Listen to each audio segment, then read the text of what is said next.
stay in California and deal with earthquakes. Lord Racer, I grew up in California. I grew up feeling earthquakes my whole life, and I'm with you on that. I would much rather deal with an earthquake than that. And you know what's funny is people who grow up around tornadoes say that they would rather deal with tornadoes than earthquakes. It's like, you know, what the thing that you don't know is worse than the thing that you know type of thing.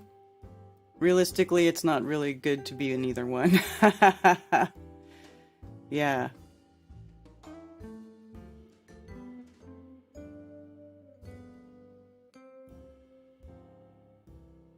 Hey, Tony, thank you for the tip.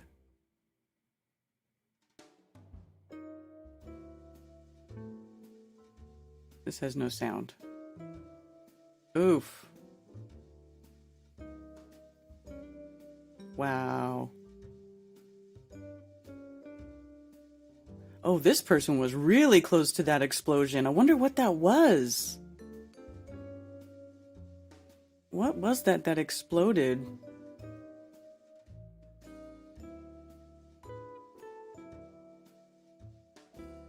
We're looking at a tornado going. Well, look at it. It's a tornado. You can see it hitting the ground. Looky. I know. Look, oh, you could see it. It's not very far, honey. I know. It's not very far from Look at these us. old ladies. Look at it. You can see it. It's bringing stuff up from the ground. It looks closer than Augusta. It is. That's not a couple miles. That's a couple miles from us. I've never seen a tornado, a live tornado. Oh, wow. Look at that. Look at that. South of Benton, they said. South of Benton. There it is.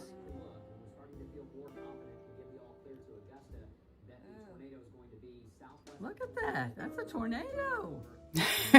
That's a tornado.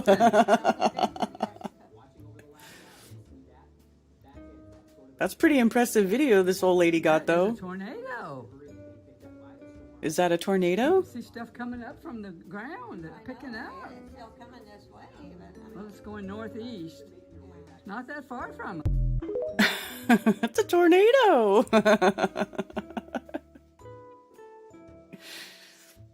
I think the YouTube server melted. Why? What happened? I was just in Tennessee and it's gone.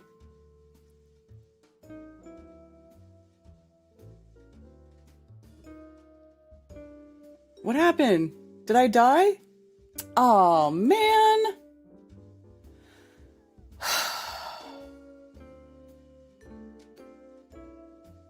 YouTube died.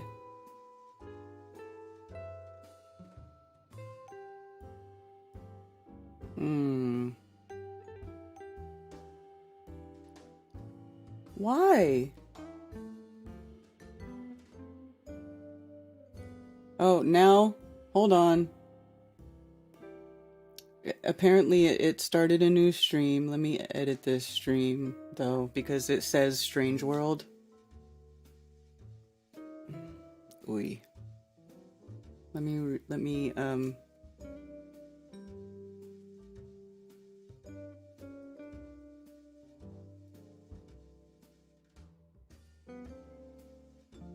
here, go here. Copy.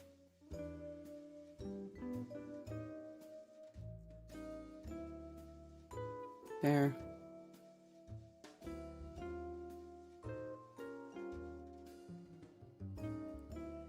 I guess this is my stream part 2. It says excellent connection. I have no idea why it died on me.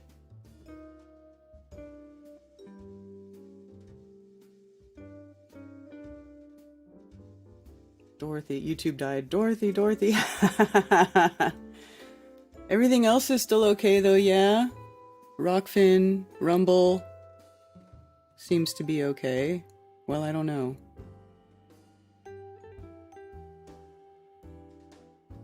Am I still going on Rumble? Yep, I'm still going on Rumble.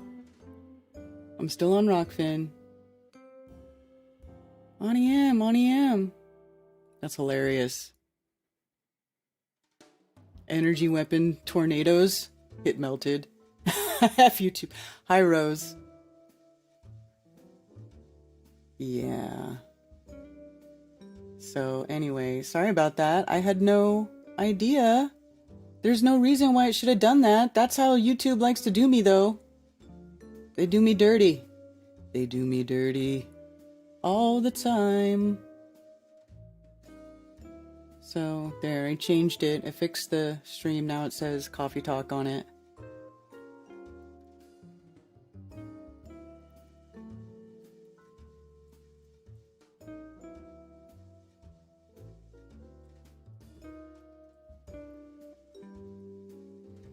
Only YouTube does that to me. All the other platforms will be okay. So I don't know what the deal is. YouTube hates me. YouTube hates me. Feelings mutual. Let me close this chat. And it's gone.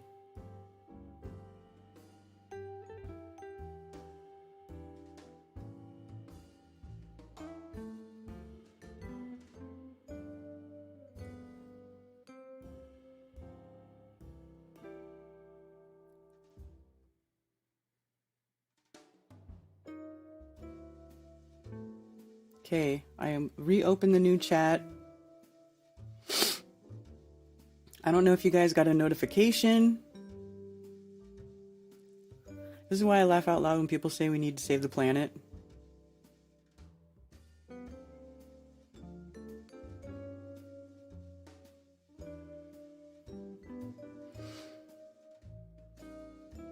Yeah. Anyways, sorry about that, you guys. YouTube sucks. I don't know. I don't know why it does that. And it's only YouTube. Like, I'm going and I'm checking everything else is fine. You know? It's only YouTube.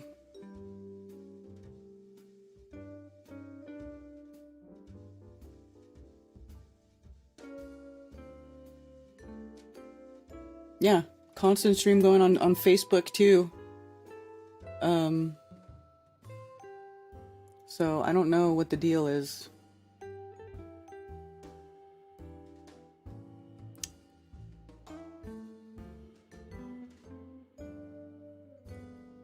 Anyway. I don't know if anybody tried to call. I didn't look at my call thing for a minute, but if anybody would like to call in, the number is 848-222-2480, and the phones are open, and I would like to hear from you. YouTube took down my stream. Melted buildings are real. Yeah, right.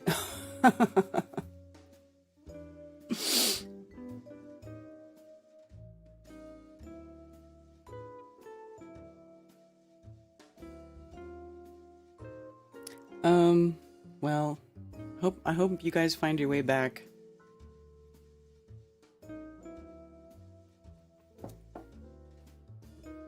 Yeah. But anyway, I was watching this video. It was really cute. The old ladies were cute. You guys probably missed it. I'm going to play it again. And the lady says, "Is that it? That's a tornado." And I'm going to go get coffee. Look at it. It's a tornado. You can see it hitting the ground. Looky. I know. Look, oh, you could see it. It's not very far, honey. I know. It's not very far from us. It's Look close- at it. You can see it. It's bringing stuff up from the ground. It looks closer than Augusta. It is. That's not a couple miles. That's a couple miles from us. I've never seen a tornado, a live tornado. Oh, wow. Look at that. Looks like this is going to pass. If we're continuing to have a tornado, should stay well to the south of the Benton area. South of Benton, they said. South of Benton. There it is. Look, and we're starting to feel more confident and give the all clear to Augusta that the tornado is going to be southwest. Look at that. That's a tornado. South of Benton in the storm. South of Benton. South of Benton, yes. Watching over the last hour, you see that edge, that sort of appendage to the storm here. That one's That is a tornado. being picked up by the storm. You can see stuff coming up from the ground. It's picking I know, up. It's still coming this way, even. I mean, Well, it's going northeast. yeah. It's not that far from us.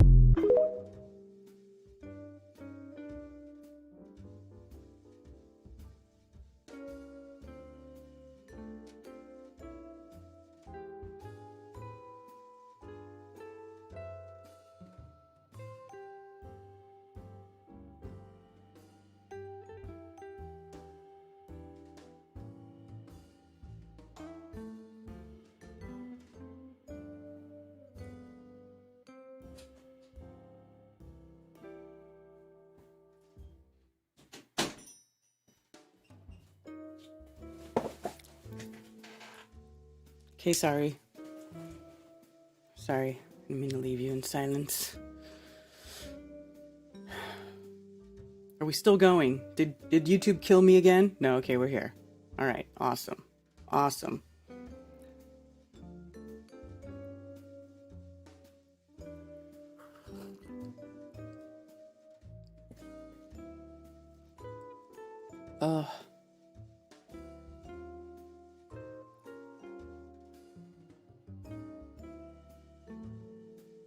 Anyway. So there's that. Put my little petrified wood back up there. Don't have a lot of room on my desk.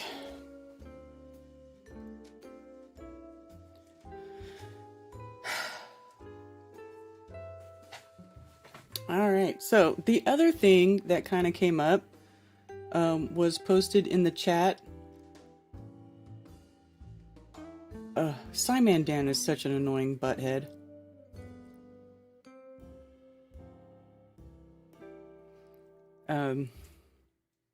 Anyway, close that. What was I gonna say? Oh shit, I lost my train of thought. Oh, I know what it was.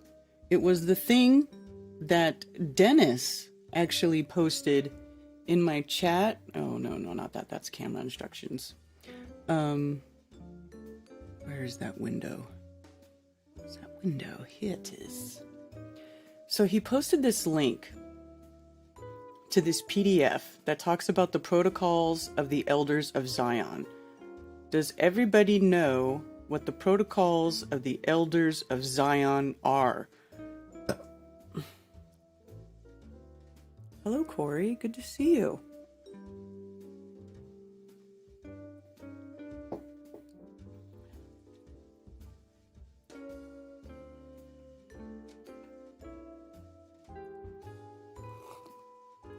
Yeah, but I'm not going to talk about him because he sucks and he's boring and he's stupid. And he stinks and I don't like him. Okay, so the protocols of Zion. And Dennis, anybody who listens to Strange World, don't forget to put the donation. Thank you, Richard. You're so helpful. This is the donation link to help fund my Flat Earth movie making. Oh man, did my live reactions come on with this new stream? Let me edit that. Let me turn those off. Darn it. Those things drive me nuts.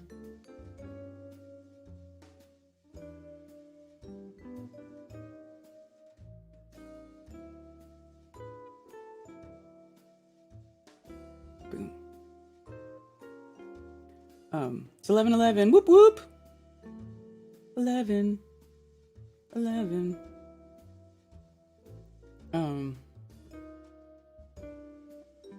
Sorry. So let me pin that. $5, whatever you can afford to give. If you can't afford to give me anything, don't give me shit. That's totally cool too.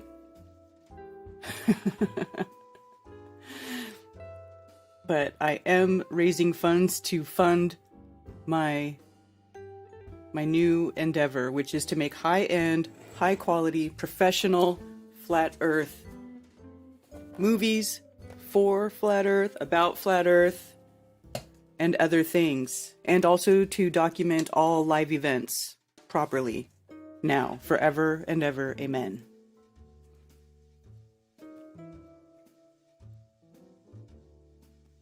Ted's just here for a minute because he's working. He's almost off work though. It's probably like lunchtime for him right now is probably what he's on. No, but I'm sure I'll be disgusted. Well, here's the thing. The whole thing that Dennis was talking about in the Telegram chat is that the protocols of Elders of Zion is a forged document. Like it's not really, it's not a real document. And I was reading this PDF earlier about it, and I thought it might be interesting to go through it, and sort of examine that, because wouldn't it... Because that's kind of my whole thing is like, I don't really want I don't want to be basing my view of the world or my opinion of things or any of my judgments on things that are false, right? Because if you come from a false premise, then your conclusion is not going to be accurate. It might have some truth in it, but if you're coming from a false premise, you're never ever going to get to the point of truth, right? Because you're something of what you're basing it on is a lie. So anyway, this I think I thought it was maybe might be worth to go through a little bit, even though it's already 11:13. It's not that long of a document. It's only 13, not even full 13 pages, and 2 of the pages are just cartoons that were drawn by somebody. But what if this document is a forgery and it's not real, and it's been influencing and it's been influencing people for decades, and it's not real, and not that I, am like here to defend Zionism, because I think Zionism is horrendous. And I do believe that there are really Zionists, but this particular document, which pinpoints like the Jews, it would almost make sense that there would be that it would be a forged document. And why would we think that it wouldn't be forged? That there's no possibility of it?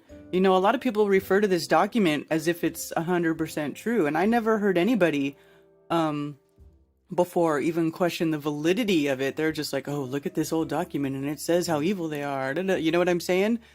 So I thought it was interesting to go through and maybe explore that.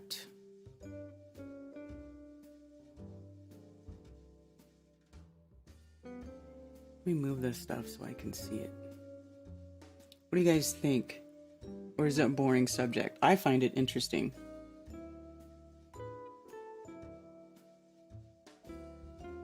I find it interesting.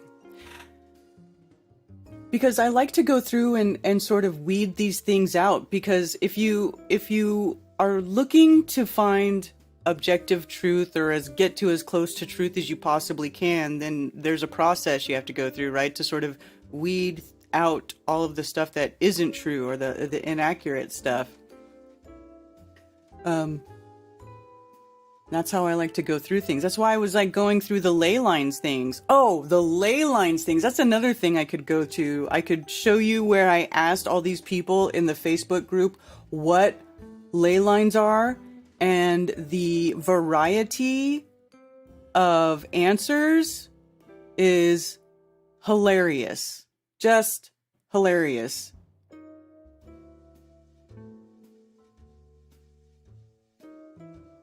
That might even be a more fun thing to do. Do you want to see what ley lines are, or do you want to read the document that says that the Protocols of Zion is a forgery? What say you, people? The title of Jew is a liability shield. Most self-proclaimed Jews aren't religious synagogue-worshipping Jews. Well, my whole thing is like, I always say, and I have been saying for a long time, that like you can't just blame the Jews for all the problems, right? Because that's called collective punishment, and that's wrong. That's what's going on right now in Palestine. The state of Israel is imposing genocidal collective punishment on Palestinians. That's not okay. It's not okay to condemn an entire group of people without, for no reason, or just because of a few people who maybe aren't even part of that group. They're just hiding as a part of that group as a guise, like it's a disguise, right?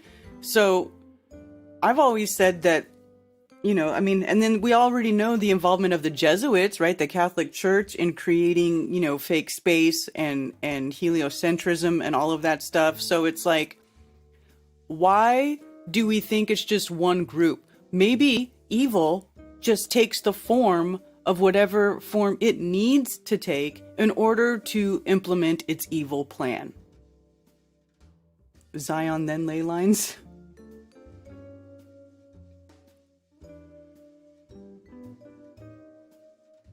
They are now throwing New World Order into World War II docs. It was the Germans.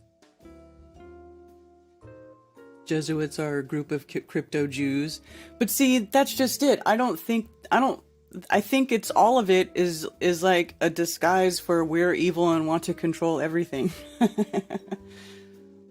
I'm anti-grabbler too. Don't get it twisted.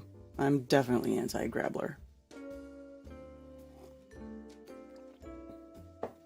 I just don't think, it's never a good idea to collectively punish an entire group.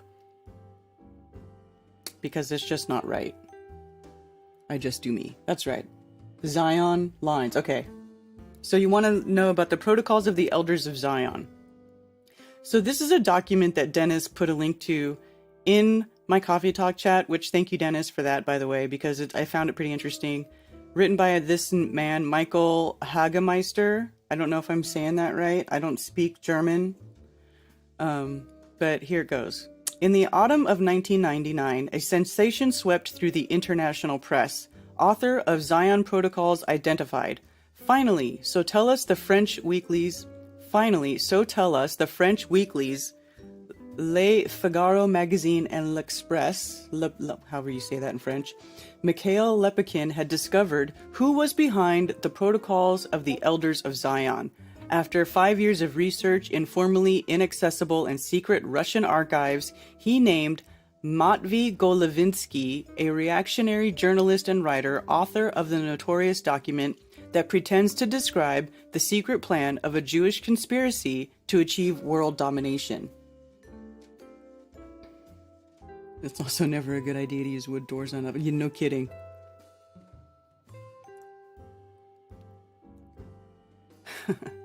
Golovinsky had, according to Lepkin, composed the protocols at the turn of the 20th century on the orders of Fyodor Rakovsky, head of the foreign branch of the Russian secret police, the infamous Okhrana, in Paris.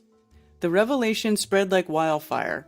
Articles appeared in all major newspapers and on the internet. The St. Petersburg historian's discovery, in quotes, could justifiably be considered a sensation, heralded the new Zürcher Zeitung, since it involved, in the Washington Times words, the last remaining mystery surrounding the protocols.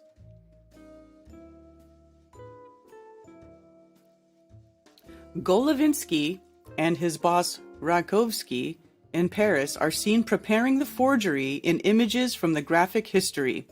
The plot, the secret story of the protocols of the Elders of Zion, created by comics legend Will Eisner. Yeah. Eisner, huh? Eisner, This book, published posthumously in New York in 2005, was enormously successful. The critics loved it, and it has been translated into many languages. The German edition, Das Komplott, has the subtitle Die Wahr Geschichte, I don't know, German talk, Zion, the true story of the protocols of the Elders of Zion. Extensive commentaries followed in all serious German newspapers. They repeatedly stressed that this masterpiece was a non-fiction work, a study, carefully researched, based on the most recent scholarly literature, with ample reference notes and extensive bibliography. In another image from Eisner's book, we meet Sergei Nilus, the most prominent publisher and commentator of the protocols. Eisner shows him as a gray-haired mystic who is often invited to court, a competitor to Rasputin, a professor, and a wildly gesticulating fanatical anti-Semite. We also learned that Nilus had 3 wives and also a daughter, whom he used as a medium in seances. Hey, Mark Sargent. The Jewish Talmud verifies the protocols without a doubt. Well, I don't know about that. Let's just look into it. Let's just explore it. According to Umberto Eco, however, who wrote the introduction to Eisner's book, Nilus was not a professor, but an itinerant monk, half prophet, half scoundrel. Nilus the monk began his wanderings as early as 1988, namely in chapter 92 of Eco's novel Foucault's Pendulum, a book that can be seen as a fictionalized encyclopedia of occult teachings and conspiracy theories. Eco was probably influenced by the Serbian author Danilo Kis. In Kis's Book of Kings and Fools, Nilus appears as a strange hermit. For insiders, simply Father Sergius. Likewise, Nilus appears in books whose basis in fiction or fact is hard to determine. For example, the occult conspiracy story The Spear of Destiny by Trevor Ravenscroft, or the international bestseller The Holy Blood and the Holy Grail. In the latter, the publisher of the protocols is described as a rather contemptible individual known to posterity under the pseudonym of Sergei Nilus. So these are all things that Hitler was into, right? Supposedly the Spear of Destiny and looking for the Holy Grail.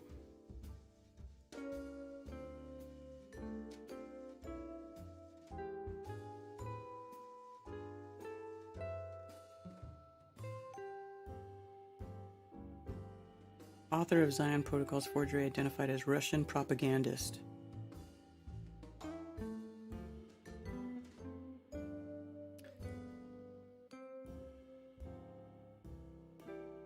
Okay, in that book, I'm going to skip over these for a second, which inspired Dan Brown's blockbuster novel, The Da Vinci Code, Nilus and the Protocols are part of the global conspiracy of a secret order, the Prière du Sion, whose prominent members, including Isaac Newton, Victor Hugo, and Claude Debussy, are attempting to bring the Merovingian dynasty, descendants of Jesus and Mary Magdalene, back to power. The scholarly literature of the Protocols confuses the picture even further. The enigmatic Nilus turns out to be a surprisingly versatile figure. He appears not only as a professor or a monk, but also as a priest of the Russian Orthodox Church, an Orientalist, a court nobleman, a journalist, a half-crazy pseudo-mystic, a zoologist, a mediocre lawyer, a religious philosopher, an agent of the secret police, an Orthodox theologian, and even a former playboy. Some believe that Nilus was not his real name. Some consider him the actual author of the Protocols. None of this is accurate.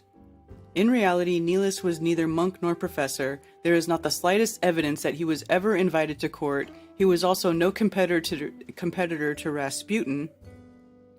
At the time that Rasputin was consorting with the imperial court from 1906 to 1916, Nilus was far away from St. Petersburg in the provinces. He had neither 3 wives nor a daughter, although he did have a son. Nilus was a deeply devout Orthodox Christian and an opponent of Spiritism. He never conducted seances. The Protocols was first published not in 1905 but in 1903, and the real Nilus, shortly before, published the Protocols, looked rather different. And then in figure 3. So, this is figure 1, where there's like a cartoon where they're depicting the situation where they come up with the idea to create this Protocol of Zion. So it says, Mr. Rakovsky, a Zionist Congress met last year. I can simply fabricate a manifesto. Not good enough. That will take too much time. I have the solution. Here's an old book by someone named Maurice Joly. Because they're saying that the Protocols of Zion were basically extracted from other works previous, and then they changed it, right, to be about something else, to being about the Jews. See, it says Maurice Joly, and it appeared here in France in 1864, and 4 years ago a journalist, Desian, tried to use it again to attack Russia's financial system. The dialogue in hell between Machiavelli and Montesquieu. Joly's book attacks Napoleon III's government. It can be read as a plan for tyranny. And he says, exactly. All you have to do is change this into a testament that emanates from the Jewish leaders. Golovinsky? Ah, yes, a Jewish conspiracy. Yes, yes. So this is basically saying that there was like it was a Russian propagandist that came up with the idea. 1905, Russia, the first publication. That is Sergius Nilus. And see how they have depicted him as an old dude here? He's got a reputation as a mystic. He's often invited to court, a competitor to Rasputin. He conducts seances. But that's not true. It's not who he really was. So Eisner, the brilliant cartoonist, is not to blame for the gaps in historical knowledge, for instance, that his czars reside in Moscow, not in St. Petersburg, or that he presents Constantine Pebodonetstev, I cannot say these names, the powerful procurator of the Holy Synod of the Russian Orthodox Church, as a stupid fat chain smoker, when in fact he was a skinny, highly intelligent ascetic and not a doctrinaire anti-Semite, or that the Reichstag fire plotted by his followers threw Adolf Hitler to power in Germany when chronologically just the opposite happened. As the Chicago Sun-Times writes, authenticity is not at issue, but it is necessary to criticize Eisner's advisors like Stephen E. Bronner. So this is supposedly a real picture of Sergei Nilus with his son around 1900.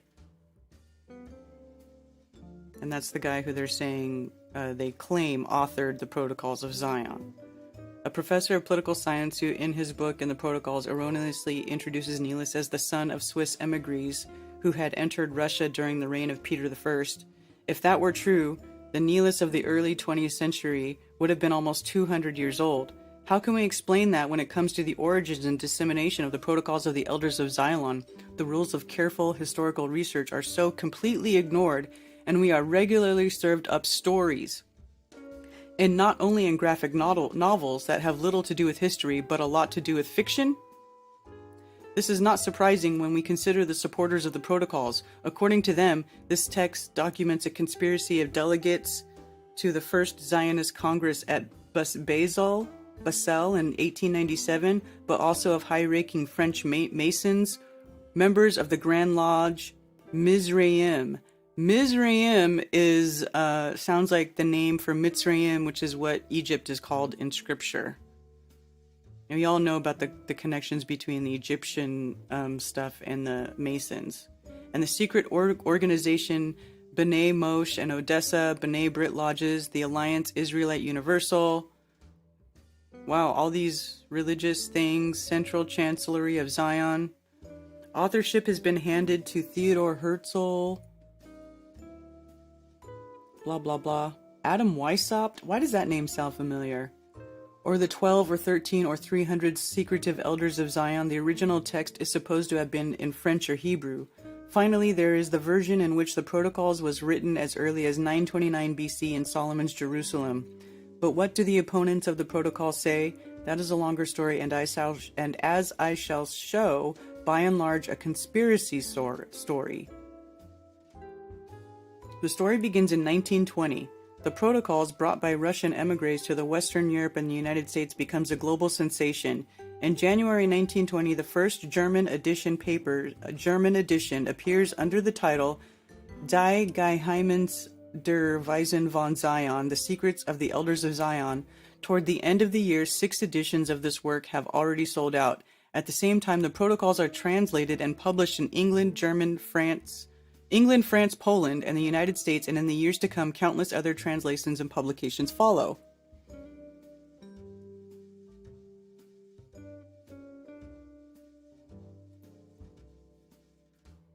Have to test for disinformation too.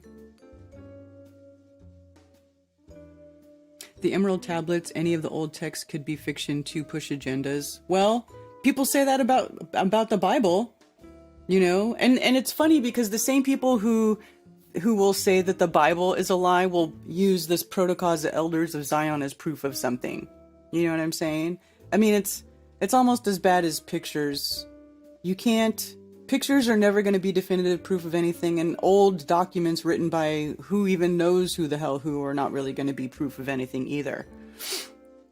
You know, it's all just a big mystery. Toward the end of the year, the Protocols leaves a particularly powerful impression in England, where a part of the respectable press, including the Times of London and the Spectator, is inclined to accept the work as authentic.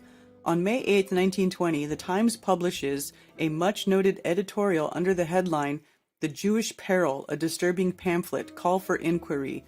What are these protocols? Are they authentic? If so, what malevolent assembly concocted these plans and gloated over their exposition? Are they a forgery? If so, whence comes the uncanny note of prophecy? Prophecy in parts fulfilled, in parts far gone in the way of fulfillment. 1 week later, the Spectator calls the Protocols brilliant in their moral perversity and intellectual depravity. and indeed one of the most remarkable productions of their kind. Quoted in Norman Cohn Warrant for Genocide, The Myth of the Jewish World Conspiracy and the Protocols of the Elders of Zion. Given the massive success of the protocols and the deep worries caused by the text, even in level-headed, enlightened circles, it was imperative to solve the mystery of its origins quickly, but this was the hour of self-proclaimed witnesses and experts and braggarts and impostors.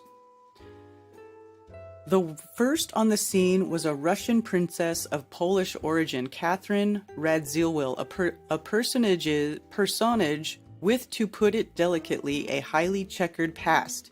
Instigator of much gossip about the Russian court, she was convicted several times of fraud and forgery. The French writer André Maurois called her a mythomaniac, in whose life everything was only deception and lies. In several sensational circles which appeared in the American French presses in February and March of 1921, Radziwill describes how an agent of the foreign branch of the Okhrana in Paris visited her in the winter of 1904 and 5 at her apartment on the Champs-Élysées. Where else? One may ask, and proudly presented her with the French manuscript of the protocols, which he had just prepared according to Rodkovsky's orders. The agent was Golovinsky, and the same man who Lepkin sensationally exposed about 80 years later. Radziwill gave an exact description of the manuscript, different handwritings, yellowish paper, a big spot of blue ink on the first page. What Radziwill did not know, however, was that the protocols had already been published in 1903 in Russia, and of course, she never had an apartment on the Champs-Élysées. It would be easy to simply dismiss Radziwill's story. Indeed, she herself, before dying in poverty in New York in 1941, never referred to it again. This also explains why she and the name of Golovinsky were soon forgotten. But her story never served as the basis for all further accounts that named Rodkovsky's counterfeit work for the Okhrana in Paris as the origins of the protocols. The next witness is a French count, Alexandre du Chayla. He had lived in Tsarist Russia for 12 years and had met Niels, the editor of the protocols. Back in France in May 1921, du Chayla published his memoirs of Niels and the protocols in the French and American presses. Du Chayla's story was so consonant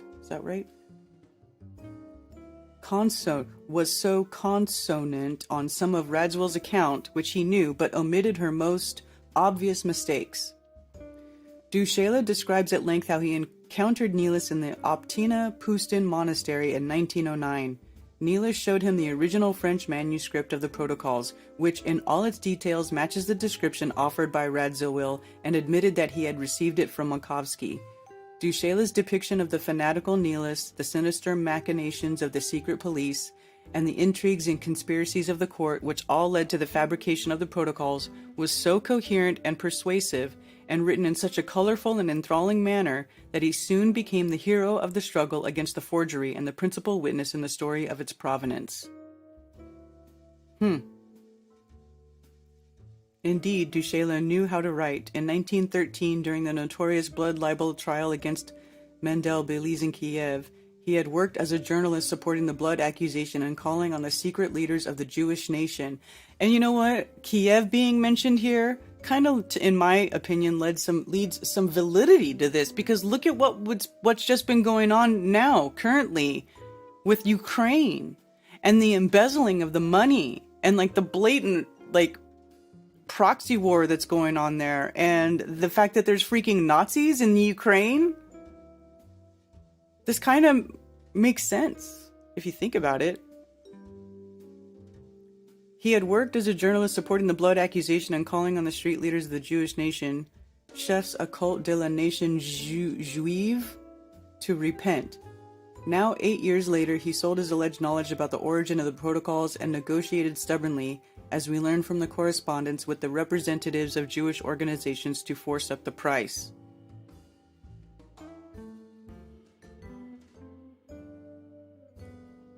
Here is not the place to go into the many factual errors and inconsistencies in Du Chaillu's story. The important thing is that the narrative had now been shaped into its final version, which could no longer be questioned or changed. It became little short of a canonical version during the Bern trial of 1933 to 35. The Jewish communities in Switzerland had filed a lawsuit against the local Nazi disseminators of the protocols. Their true aim, however, was to demonstrate in court the spuriousness of the protocols. At the beginning of the lengthy court proceedings which attracted worldwide attention, the plaintiffs agreed to stick closely to Du Chaillu's narrative.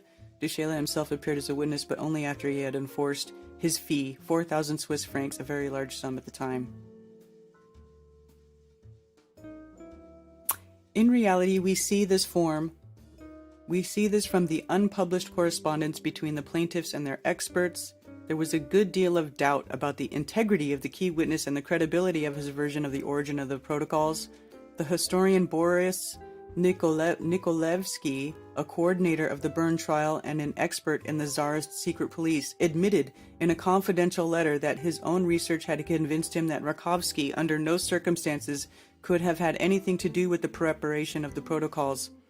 Nevertheless, Nikolevsky did not present his findings at the trial, since, as he wrote later, this would have been a stab in the back of the Russian experts and would have objectively disorganized a campaign against Hitler. He called Du Chaillu a swindler, who had no idea about the origins of the protocols.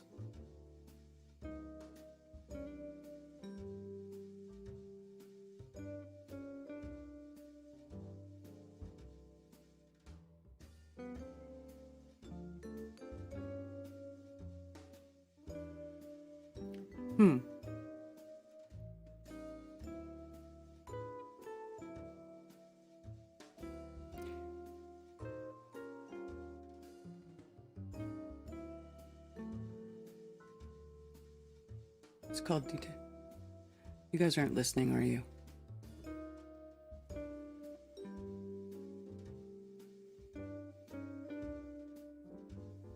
Anyway, I'll just keep reading. The detailed and coherent narrative about the origin and early dissemination of the protocols had now been authorized by a legal court. All that was left was to publicize this narrative and further spread the word. This is where Henri Rollin came in. 1939, his book L'Apocalypse de Notre Temps appeared in Paris. In it, the French writer and Secret Service officer presents his view of the conspiracy between German and Russian anti-Semites, who from their basis in Berlin and Munich in the 20s and 30s spread the myth of the Jewish Bolshevist global conspiracy and more or less consciously made use of a forgery to do so. Basically, Roland produces a counter-myth in that the German-Russian anti-Semitic conspiracy he uncovers is almost identical to the Jewish conspiracy. A legend still circulating today is that Roland's book is very rare because it was confiscated by the Nazis during the occupation of France and destroyed. The book actually went through at least 5 editions in 1939, was widely available, and is today easy to find in second-hand bookshops. Another contribution to the conspiracy narrative surrounding protocols came from Konrad Hayden. His famous book, The Führer, Hitler's Rise to Power, describes a scene in which Alfred Rosenberg, later leading ideologue of the Nazi movement, is passed the protocols.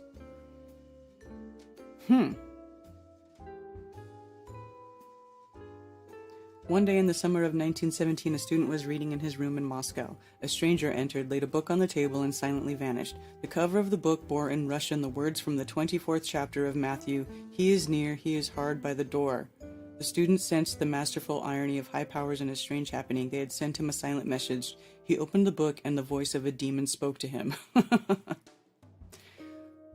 This story turns Rosenberg into a tool of the anti-Semitic conspiracy and is, of course, impossible to verify.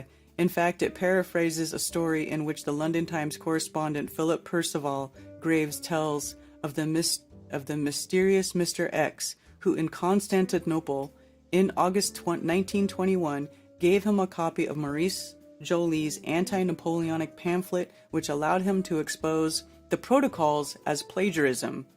In 1967, the book was published that for a long time became the standard reference for the protocols. Norman Cohn's Warrant for Genocide. Basically, Cohn did no independent research, preferring to compile the findings of others. Most of these stemmed from Nikolevsky, although that is not clear from Cohn's book itself, which was published after Nikolevsky's death.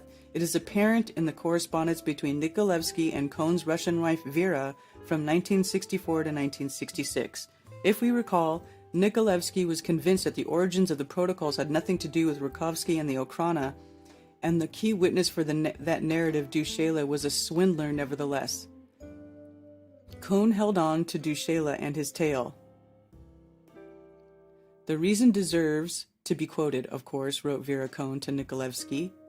Dushela was indeed a swindler, but his description was so picturesque that it would be a shame to omit it. The tale then figures in key passages of Cohn's books and delivers the facts, which even today strongly determine the narrative of the origins of the protocols. Enthralling and as effective as it is, there is little doubt that this narrative contributed to the myths surrounding the protocols and thus to its success. More than 30 years after Cohn's book, Hadassah Ben Ito's Lie That Wouldn't Die was published, the author, a prominent judge and diplomat from Israel, wrote her book, For people who want to know what really happened. The result is a peculiar mix of fact and fiction, a kind of historical novel with invented episodes, dialogues, and inner monologues.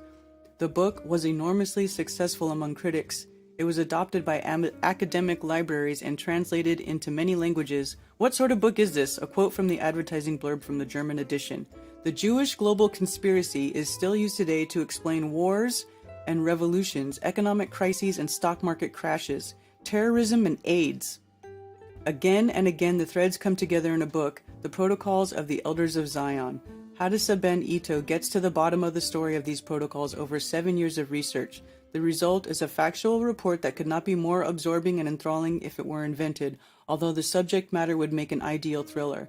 Conspiracy and murder, princesses and the Russian imperial family, secret services and leading industrialists, and virtuous young lawyer who takes on all of this.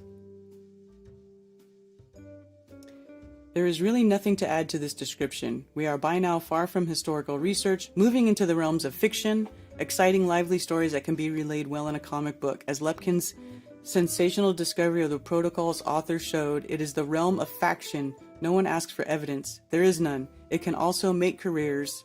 The previously unknown Lepkin became a leading Russian historian overnight. See, so forgeries and people making stuff up is absolutely nothing new. We still deal with this today, but on a much larger scale. A much larger scale.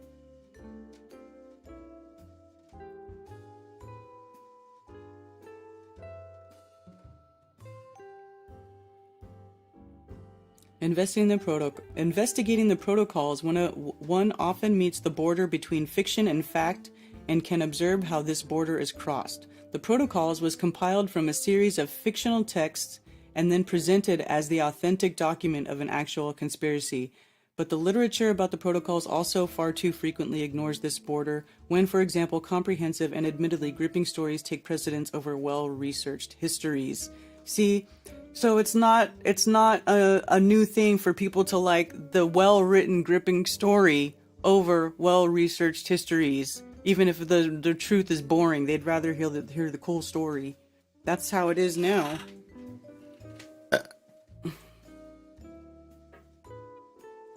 We still do not know by whom, when, and for what purpose the Protocols was fabricated. What we hear is a narrative, to be precise. A conspiracy narrative. The actors this time are not Jews, however, but cunning secret agents, fanatical anti-Semites, and sinister reactionaries. The myth of the Jewish conspiracy has been responded to with a counter-myth, which is no less mysterious than the one it aims to counter. This shows that the critics of the conspiracy myth also too easily succumb to the seductive power of what they are trying to overcome. As the history of the Protocols indicates, the concept of conspiracy offers clear answers wherein reality and relations are complex and opaque. Perhaps we will never discover the origins of the Protocols, but that should be frustrating only for a handful of historians. Everyone else already knows all too well what they want to believe. Interesting. So it's almost like it's just the turn of the century version of divide and conquer, because this is all leading up to World War II and the whole thing between Hitler and the Nazis and, you know, all that stuff. It's just so weird. Like sometimes, I mean, I remember early on wondering about all this stuff. Like, cause, you know, there was that whole thing where, you know, who put a video out about Hitler and how he was actually a really good dude and he was trying to save us from the evil Jews and all that stuff. Well, that's stupid. I just think that that's stupid. Because you're talking about a world leader, like a world historical, a world leader in history who like was a huge influence on the Western world and how things went down, and a lot of people died, you know. I'm not thinking that that dude was necessarily a good dude. And a lot of people actually, like, there's like, you know, a lot of the dispute still to this day about who Hitler's dad was. A lot of people think Hitler's dad was a Rothschild, and that he was set up to do this, to put up this whole thing so that at the end of it all, there was the, oh, we were so persecuted, 6 million died, you know, and then they get to say forever, you're an anti-Semite and you're just persecuting us just like Hitler did, you Nazi. Like, there's that whole thing, right? All actors on the world stage, exactly. So, you know, to me, it's like, it almost makes sense that it's like a very, very early version of the divide and conquer, like the beginning of the divide and conquer of this century. It very well could have been. I mean, and somebody else said that the Protocols of Zion, or the Talmud verifies the Protocols of Zion. I don't know about that because I haven't read the entire Talmud, but I have read some things. And yeah, that's some of what that says is really bad enough on its own. 6 million's a little high. Hey, No Despair Bear, you're alive. We were just looking at tornadoes in Tennessee and whatever. I know. Oh, you're in. Where are you? Kentucky?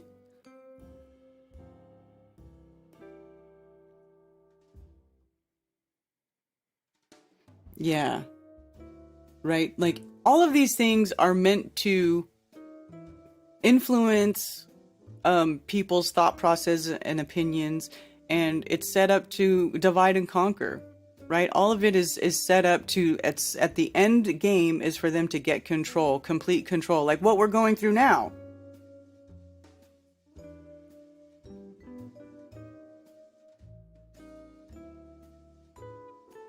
So, yeah. Possibly. Yes, it was south and to the west of me in Tennessee. I'm in Kentucky. Okay. So you're okay. Okay, cool. But yeah, so to me, it makes sense that the Protocols of Zion, that document would be a forgery. And the whole time period of it coming out before World War II and the rise of Hitler and that whole thing that went down, like, that's just a precursor. It totally makes sense it would be a precursor. But who knows? You know? Who knows? Any opinions on that? Anybody want to call in? Has anybody tried to call in? 848-222-2480. They probably counted the causes of death the same way right? No kidding. They plan far ahead, right? As Mark Devlin says in the talk, they plan far in advance. They play the long game. You know? Oh, by the way, yeah, I've been editing all of the video, the video that I didn't have before. I got a whole bunch more video from the event. It's still not what I would like it to be, but it's better than nothing. And I will share it. So I'm going through and I'm editing all of the talks together, and I will release them as I get them done. I'm trying to go in order. I will make Mark later. Richard, thank you again, sir. You have a wonderful day, evening, whatever. So I will be, man, what was I saying? What was I saying? Yeah. Totally forget. God. can't believe it left me that fast.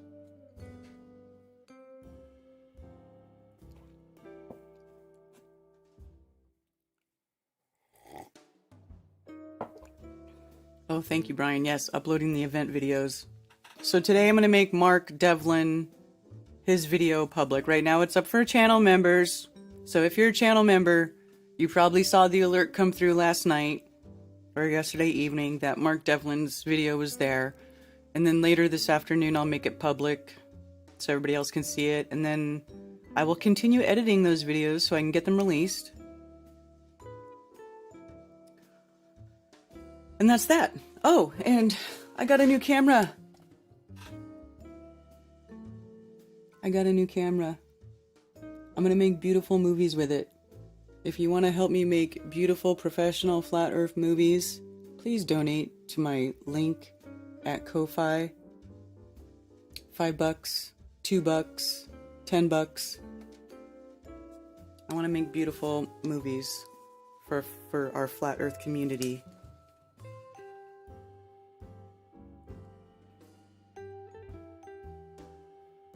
Just so you know what I'm doing. That's what I'm doing.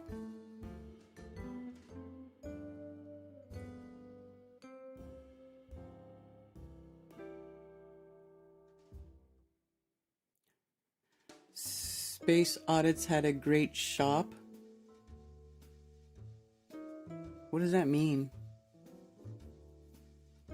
Oh, just saying bye to Stephanie and Sander. Oh, bye, Stephanie and Sander.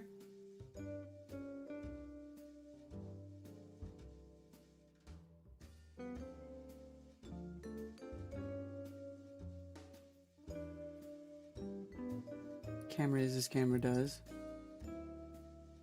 Well, I just know that there's things I want to do and I need the tools to do it, and that's one of my tools. And I'm gonna remember me going off about kicking it up a notch and raising the level, raising the bar. That's what I'm doing. That's what I'm doing. I'm not gonna be slumming around with the meltologist psychopath anymore. That's over.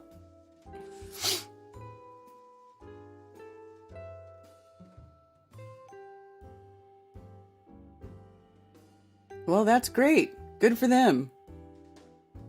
I still don't think the Earth is moving upwards. It's not moving. And I got way more important things to discuss than whether or not Einstein was correct.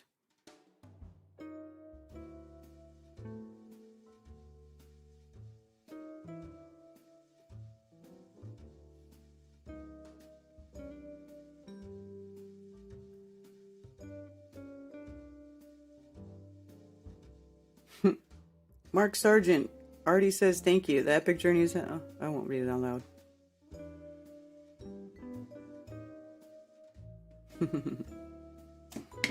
People appreciating your other... No, it doesn't, dude. That's just your opinion, man. Doesn't tell us either way. I don't think there's either way. And how come nobody ever wants to say what is making the Earth move upwards? What's making it move? Are we in a tube? Are we in ever-expanding space? It makes zero sense, dude. Like, it hurts my head almost as much as meltology. Not quite as much, but it's pretty futile discussion, if you ask me. Thank you for calling Coffee Talk. You're on with Karen B. Hey, Karen B. Tony Coriolis. How's it going? Hey, doing good. So when you were reading the whole Zion thing right there, just like the random thought that popped in my head, and I just always think this, how much do we really know about history, like from where we've come from exactly 1900 to 2000? I kind of just off the bat, without really knowing too much about it, I just think everything pre-1900 or around there, like, suspect. How do we really know they're telling the truth about all of the, past? Well, as far as what? Is there like any date where you kind of think it might be suspect around there? I kind of just think 1900 loosely. Well, 1900 for me is not that long ago. It's only 120 something years ago. I mean, we still live in houses that were built at that time. I just don't, I don't know. Like, I'm not on board with there being a reset that recently, personally. I just don't think. Yeah, I guess that really is the question. Because somebody somewhere would have talked about it. You know what For sure. I felt like there'd be and more documentation about it. if there was like a recent one, you know, within the time America's been around, there'd be like one president where you could be like, okay, something suspect happened when this guy came in. And I just look at like I have a poster in my room, stupidly, because my little brother, I gave him one. He was all into Trump. So I gave him a poster of all the presidents, and then Trump is the last one. And then he said he didn't want it. So I took it. And really, you look at the top half of all the presidents, like, just suspect, you know? I don't even know if those are real people or anything. So I could kind of lean either way on that. But digging into, like, presidential journals and stuff, that would, I think, show if any sort of a recent reset happens. But I haven't heard anything. I'm still 50-50 on it, or even leaning that probably didn't happen. Okay. Yeah, it's like I'm gonna talk about this here. Let me copy this link. Someone's asking for my link real quick. Thank you for asking for the link. Right here, this is my link.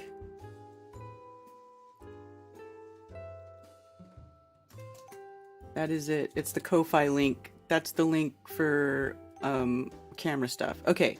So anyway, back to what I was saying. What I look at as far as like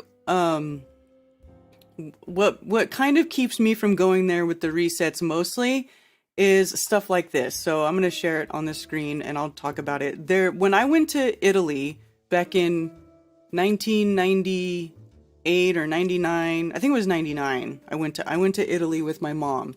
And when we were there, in one of the towns that we were there, they said one of the things was they had one of the world's oldest banks that is still solvent. In other words, it's a bank that's been basically in business for like 800 years. Dang. Yeah. And so right here, I just pulled up the oldest banks in the world. So here we have the list of the 7 oldest banks in the world. And number 7 is Coutts in London, England, established in 1692. So in other words, for this to be one of the oldest banks in the world and still be solvent, that means that they have to have records going back all the way to 1692. And so yeah, that makes total sense. If these exist, well, why wouldn't they have these records? You know, here's another one. Barclays established in 1690, and that's still a bank. So they have records going back to 1690. Here's a bank in Germany established in 1674, still in operation from 1674. Here's another one. Hoare and Company, London, established in 1672, still in operation. Yes. Okay.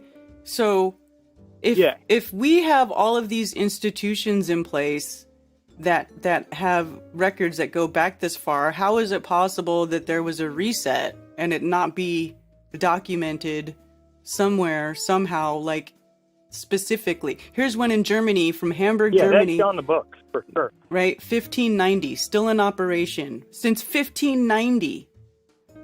Here's one. Oh, this is the one. What's the oldest one? Here's the one, number 1. This is the oldest solvent bank. This is in Siena, Italy. This is the one that I saw in real life. So Siena, Italy is this city in Italy that is the oldest. It's one of the oldest walled cities in Italy. It still has the wall that goes completely around it, and you can't even bring a rental car in there because it's all just tiny little roads.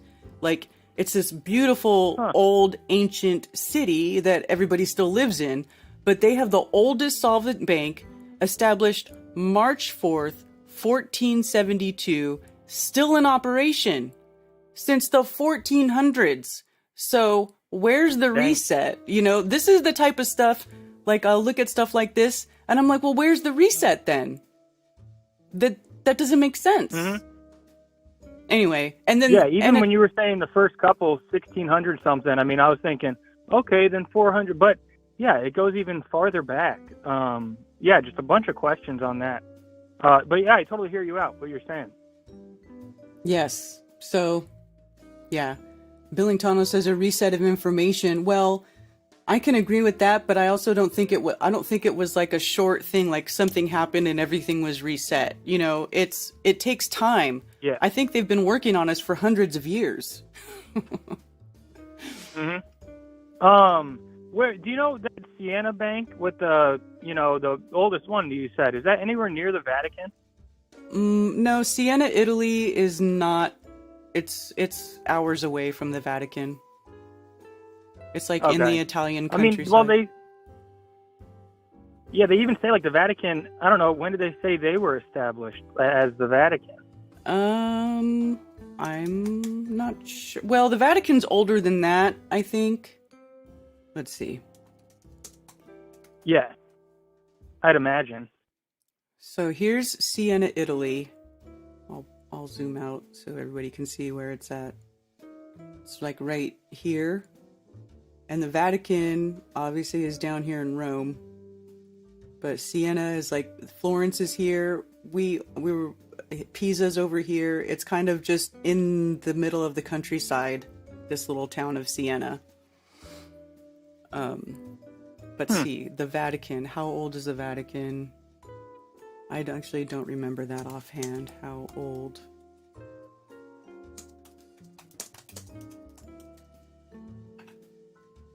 How old is the Vatican? Let's see. History.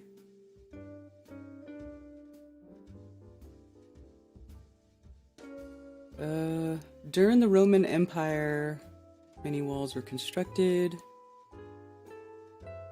This is like, yeah, way older. It's not even really saying what year. That's sketch. Oh, 756, 1267 years ago. Huh. There it is. So. Okay, interesting. And it is very old. I mean, I don't know if it's 1200 years old. I obviously wasn't there, but when I went there, it was pretty old and creepy. That's for sure. Yeah, I'm even going to go. I mean, really, I'm not a traveler, Tony Coriolis. I'm not much of a traveler. I don't save up and go anywhere. But I somehow kind of got roped into the family, the whole Coriolis family. We're all going over to Italy in March. And they said we're going to go to the Vatican. And I was like, what the heck? Like, I don't know. I kind of think it's going to be a little sketch, but it is going to be cool, I guess, you should go. But definitely go. Yeah, totally. It's creepy. Yeah, tickets already paid for, so going. Right on. Take lots of pictures. Yeah, I don't really think it's going to...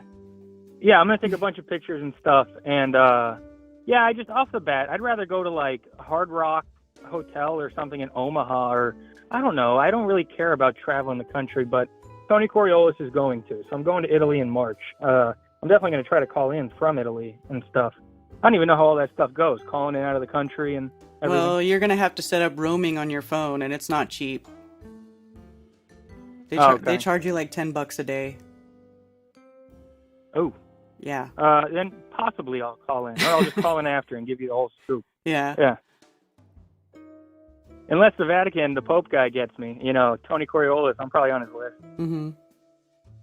Right. Yeah. That's funny. Well, hey, I didn't have much to talk about. I'm glad we could spitball a little bit with those dates and everything. Good intel coming from Karen B as usual.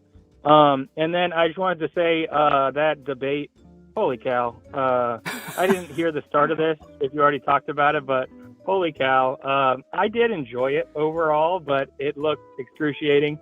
And thank you for doing that. I got a lot of enjoyment out of it, but yeah, I can understand it was not the funnest thing to go through. No.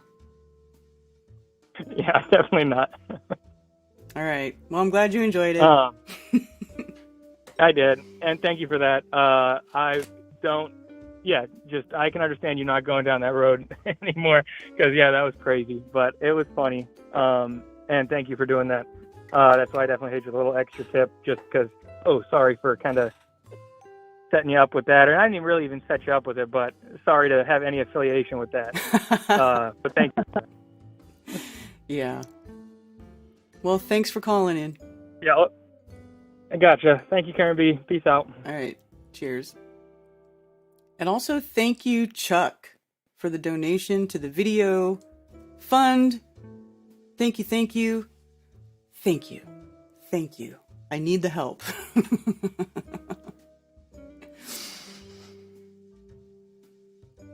I'd go to Rome if I had the chance. Rome's awesome. I had so much fun in Rome. I would love to go back to Rome. Can't really afford it. And you believe that?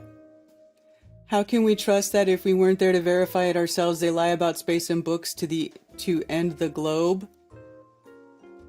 Well, why would I believe some Yahoo on YouTube over hundreds of years of documentation?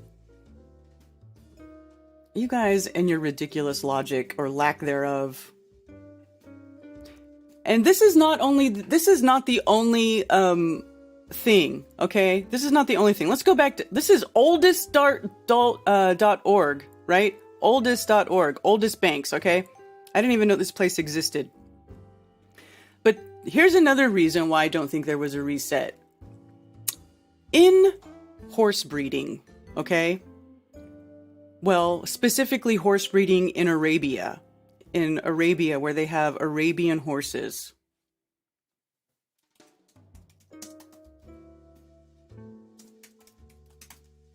See if I can even find anything on it. Arabian horse breeding.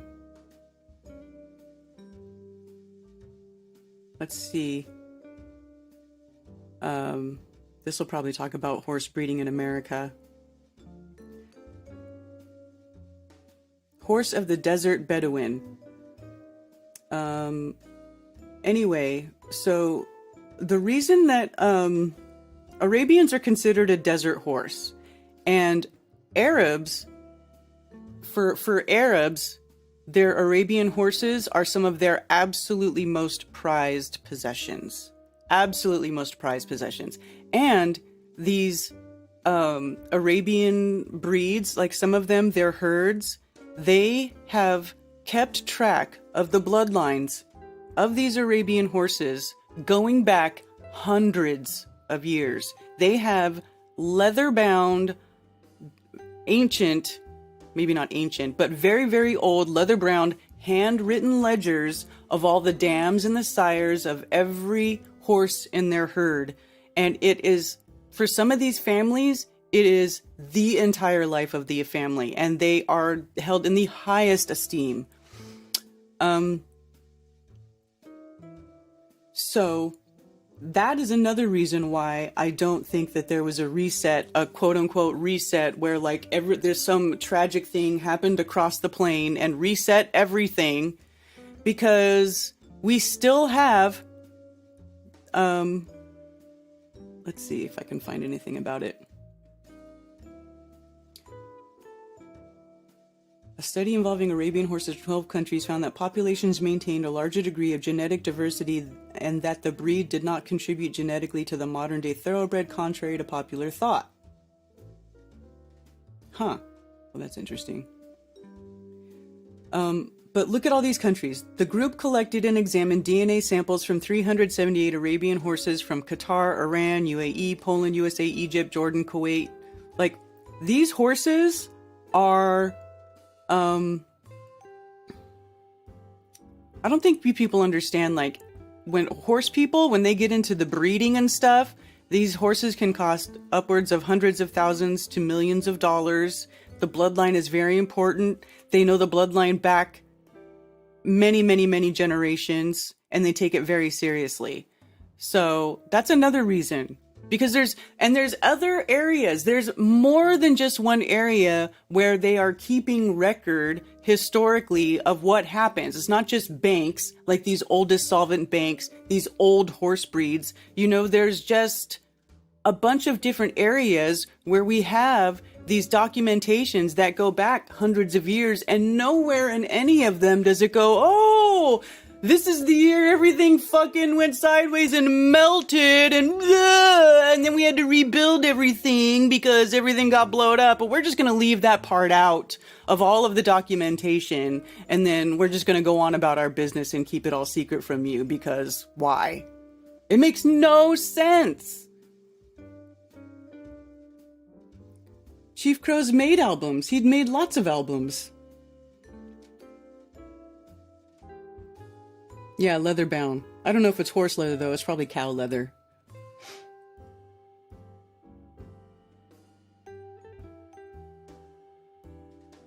Everything got blowed up.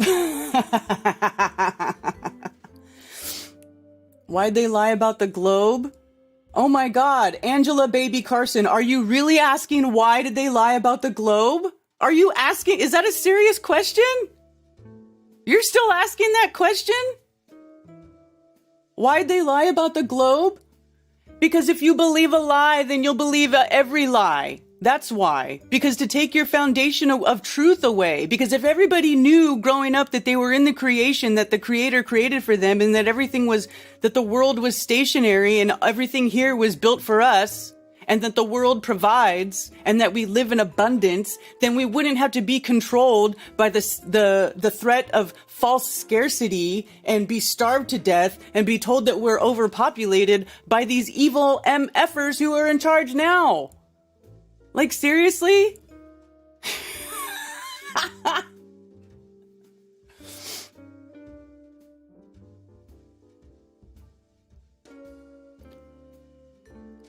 Okay, look, I'm not going to claim that I know the truth about our history, but y'all don't know the truth because you guys make up some crazy shit.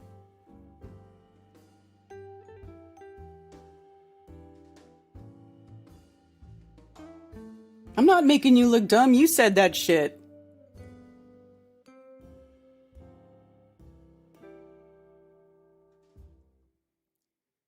I believe the Globe for 47 years until Mark Sargent did a late night AM talk radio show. Right on. Thanks, Mark Sargent.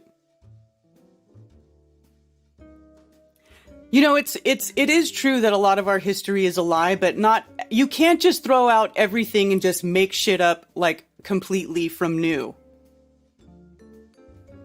You know what I'm saying?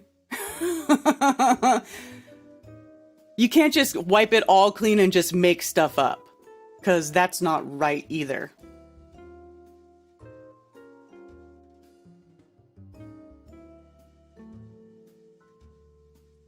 Okay, but I'm not going to... But the alternative, that everything was reset and melted, is stupid. That just makes no sense. Do you understand what I'm saying? Thank you for calling Coffee Talk. You're on with Karen B. Hey, Karen. Before I say anything, I just want to let you know, if your nanotech kicks in, I'm going to retreat into one of my pockets of survival. Okay? Okay. That's what we're calling safe spaces now. Pockets of survival. Okay. Okay, so I'm the guy that called in last week, and if you remember, I lived in Nepal for quite some time, and kind of used that as home base and traveled all over the place, including Tibet. I only lived like 45 minutes away from Tibet. And in Tibet, I went to Lhasa, which is where the Dalai Lama's palace is. Mm-hmm. And it was kind of weird. I got to go all through his palace, but he doesn't get to go. It was a little odd being in his palace and he's in exile. But anyway, I did that. But I also went to some of the oldest monasteries in the world. And one of them was built in 642. Wow. And I saw no evidence of a mud flood or anything like that. 642 and it wasn't buried underground? No, and never had been. But of course, people might say, well, you're in Tibet. That's really high up in the Himalayas. Well, I also went all through Israel. I went all through everything in Jerusalem, but all over Israel. I saw no signs of mudfloods there. I don't even know when Jerusalem was rebuilt. Do you? Well, it's been built a few times, from what I understand. Right. The Romans destroyed it in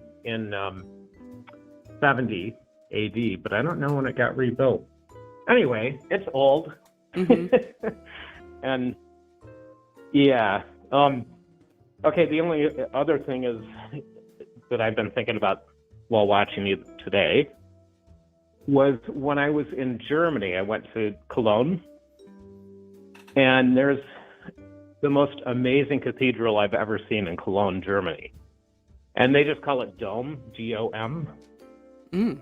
And oh my God, I hadn't read anything about it. I just took a train along the Rhine and stopped in Cologne and got off the train. And the train station there is all glass. And so I stepped off the train and I was it's right next to Dome.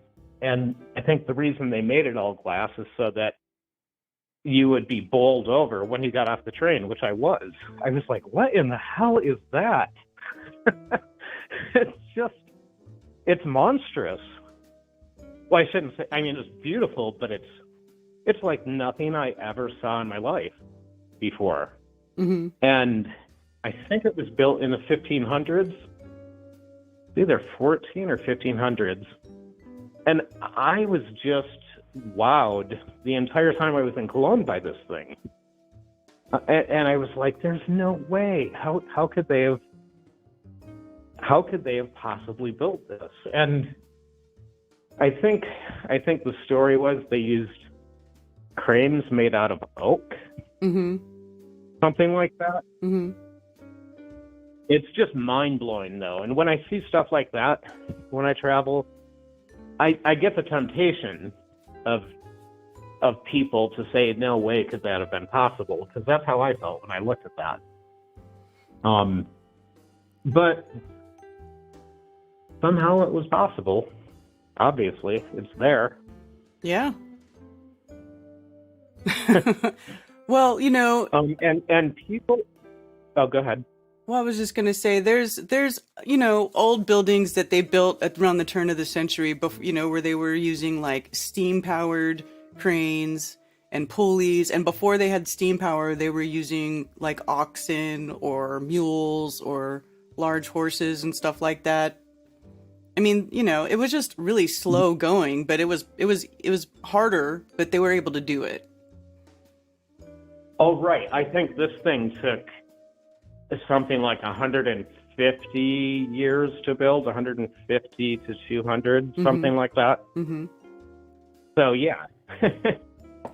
Yeah, they managed one way or another. Anyway, that's all I had. I mainly just wanted to tease you about your nanotech. Oh, okay. Well, thank you for that.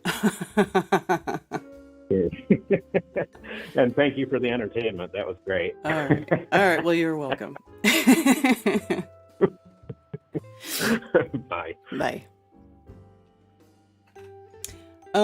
Angela Baby Carson, you know what? Nothing pisses me off more than when you melt heads accuse me of pushing the official narrative just because I went online and I looked up the oldest bank. Is everything a lie? What about the shit that you guys use to push for your confirmation bias?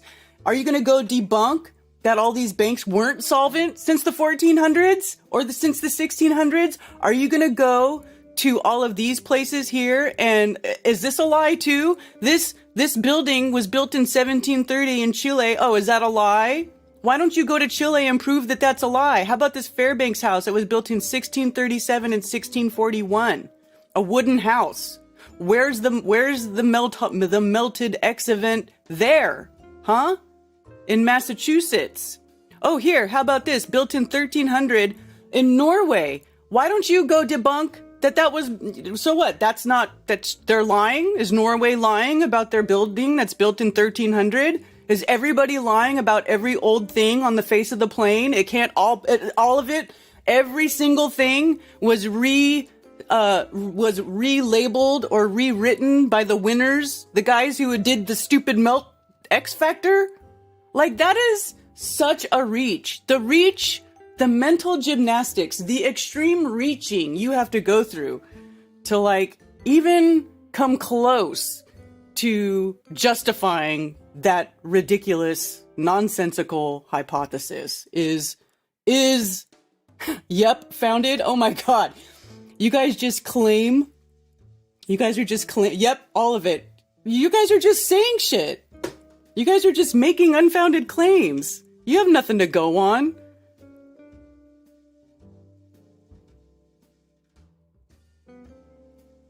I mean, just ridiculous.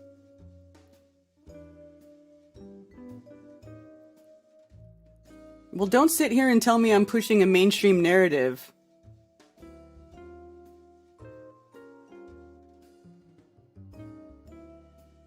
Because that's a straw man. That's like, you're just saying that. It's like, oh, you don't want to do it? You don't want to do it? You don't want to jump off the roof into the pool? What are you, chicken? What are you, chicken? I mean, that's what you guys do. Oh, you don't believe that there was a reset? What are you, a Globie? What are you, a Globie? Oh, you don't believe that was a lie? Why are you pushing mainstream? Why are you pushing mainstream? Like, it's one extreme or the other. I'm sorry, but things are just not that black and white. Anyway, I'm just tired of that bullshit. Hell no. Thank you for calling Coffee Talk. You're on with Karen B. Line unmuted. How's it going, Karen? Good. How are you? Pretty good. Jesse from Hingham here. We're just heading towards Oklahoma City. Anyway, I've got a meetup going on in Tulsa. Just tuning in late. Broken Arrow right outside of Tulsa. That will be on December 16th, noon to 3, a place called Main Street Tavern. That's 200 Main Street in Broken Arrow, Oklahoma. It's about 20 minutes by car from downtown. You can RSVP, usual way, 781-783-3502. Or if you prefer, email me, 300kmileprius@gmail.com, and I'll usually have the Nikon P1000 there if anyone's not seen one before. And you never know, maybe, just maybe, you might get to meet the peanut gallery, but you'll have to figure out who he is. Maybe. No confirmation there yet. How are things in North Carolina? Wet and cold. Yeah, about 51 degrees here in Tulsa. At least it's dry. So it looks like, unfortunately, they're starting to spray. So this is what it is. What can you do? It amazes me how many people just think it's normal contrails. I don't get it. Like this. I remember as a kid, we did not have, X's and pentagrams and God knows what other crazy designs lasting minutes to hours, turning a beautiful blue sky into white haze. I remember they lasted less than 90 seconds, and that was it. Usually less than 30 seconds.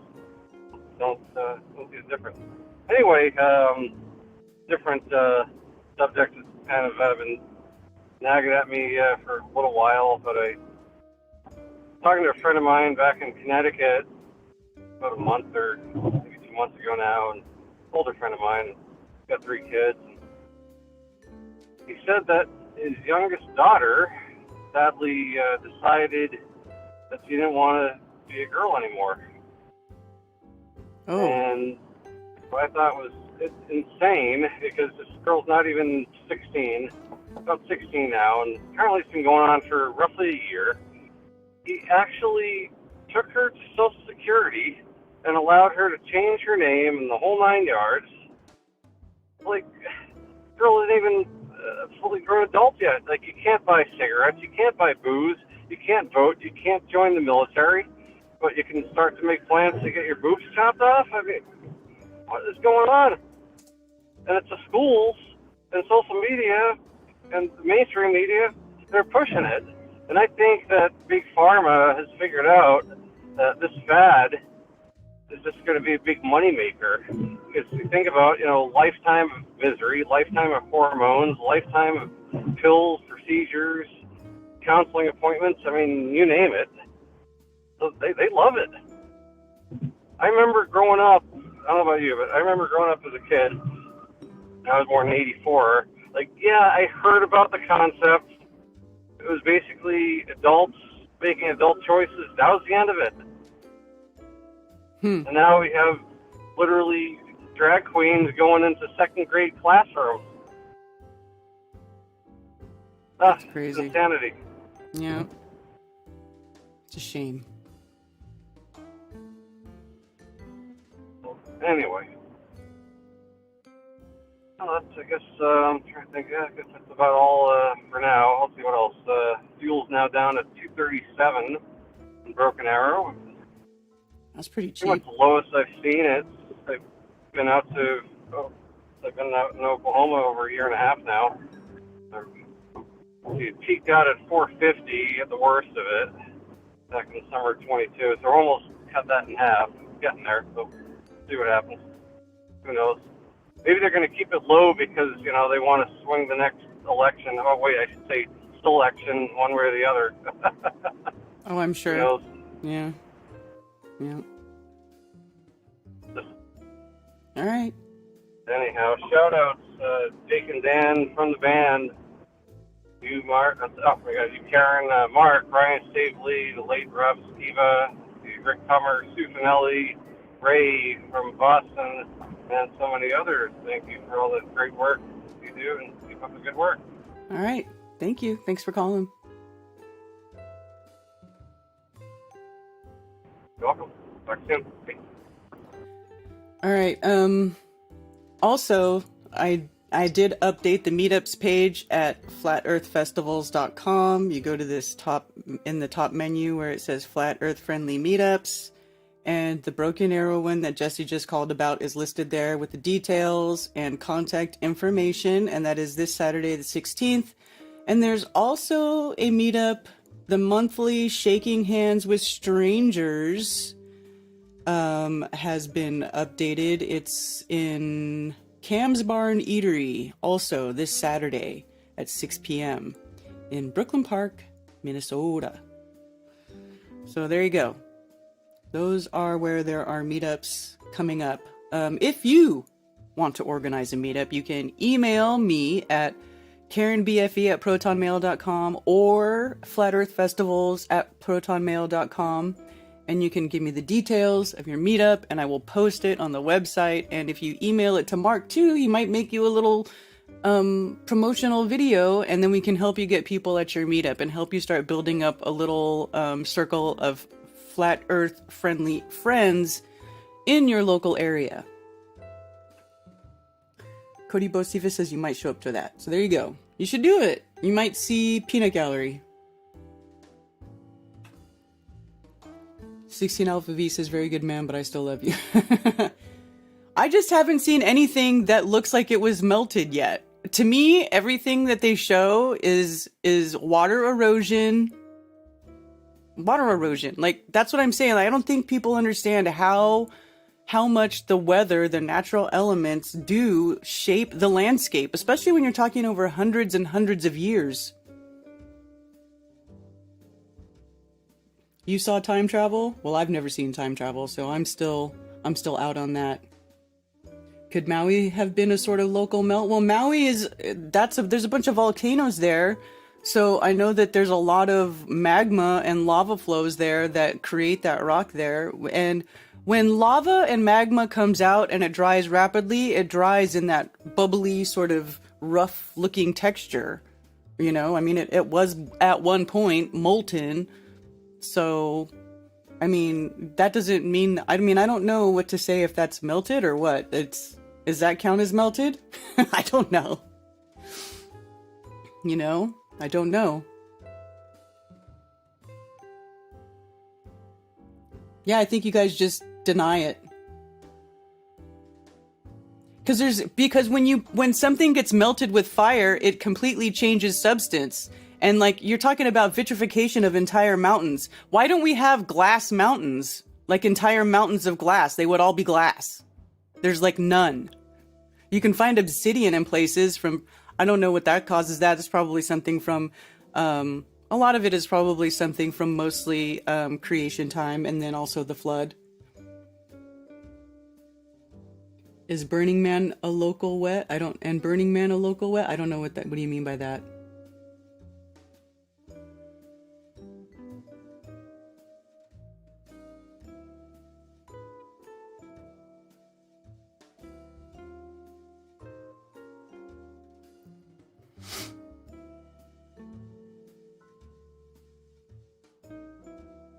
Yeah, I don't know.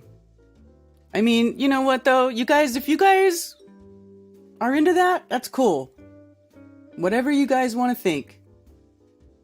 You know, keep looking into it. Maybe you'll come up with something that will change my mind eventually. But as of yet, I've not seen anything that would even come close to making me think that that is like a valid thing that could have actually happened in nature. Especially because anybody who wants to like, you know, like Jerry saying we made all the bricks up in our mind, and then the other guy saying that it was AI machines and that I'm controlled by AI. Like, how am I supposed to take that seriously? Yeah, and bricks that blow up into boulders. Like, how am I supposed to take that seriously? Why don't you guys take one brick, put it in an oven, and make it blow up like a boulder, and let me see that happen, and then we'll have a discussion. We'll have a discussion. Like, you know what I'm saying? Nobody, and then they go, oh, bricks melt. Okay, but they don't melt and then change into something else. They don't melt and then turn into marble or sodalite or labradorite or quartz or anything like that. It's, you know, it just doesn't work like that. Crystal Meth Mountain. Hilarious.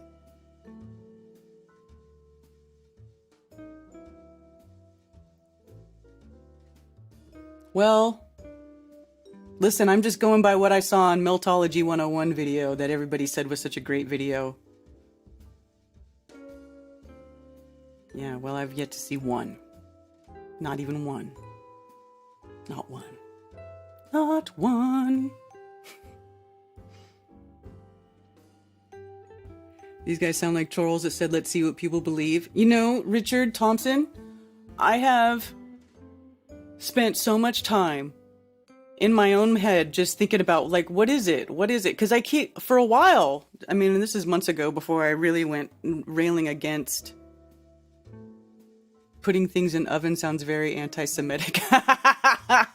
It's funny. Like, it makes me wonder. I was always wondering, like, what is it that is making people believe this is true?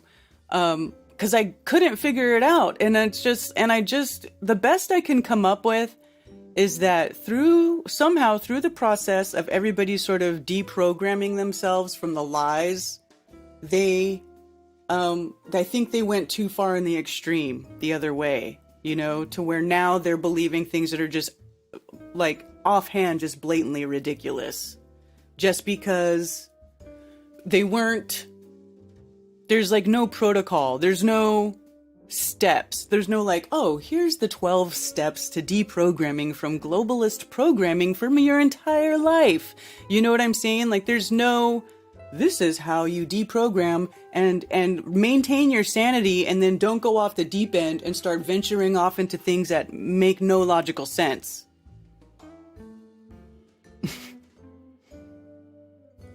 A hug to AI at Flattoberfest. That's funny.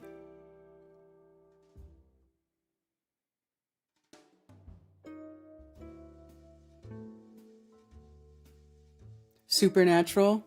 Well, I mean, I'm open to discussing things. Like, if there's a location where it's like, look at this location, what happened here? This is weird. But could we focus on one location and like do a deep dive on it? That never happens. That literally never happens. It's always, oh, look at this picture, and then look at that, and then look at this, and then look at that. Like, there's never a deep dive into the evidence. There's no going on location. None of that. It just doesn't happen. But you know what? If there was a location where people could go and it really was a mystery and there was really something weird going on, that would be interesting. That would be interesting. But I just don't ever see anybody do that. Hail, Ben.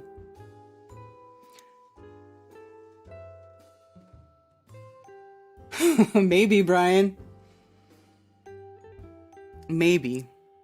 But I don't know. It's some of the stuff, it's so ridiculous. It's almost like, it's like they pose a question and then they don't ever try to think about the answer. Like logically, how is that going to work? What are the mechanics behind how that could possibly happen? Because especially like we're talking about something that's huge, right? Huge, at least the size of a hill. So that's a lot of heat, a lot of concentrated heat to cause something like that, to completely change form. So that's intense. And we're talking about out in the open air where there's like the whole thermodynamics is happening. Heat is always transferring to the colder area. So you're talking about being out in the open. It's not even like in an oven or enclosed area, out in the wide ass open. Supposedly there was an intense enough heat put on something that was hot enough to make it turn into a pile of dirt, which doesn't make sense when you talk about like what happens to things when you put them under intense heat. They don't turn into piles of dirt.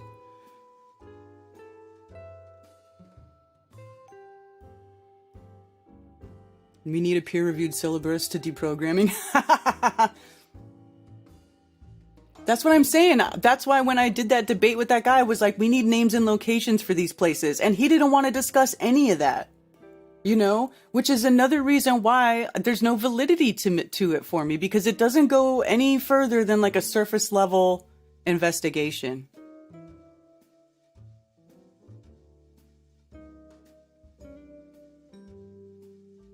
More interested in why cities are buried? Yeah, there's a lot of cities that were buried. Sacramento, California was buried twice. The first Sacramento was buried, and then the second Sacramento was buried, and the one that's there now is the third one.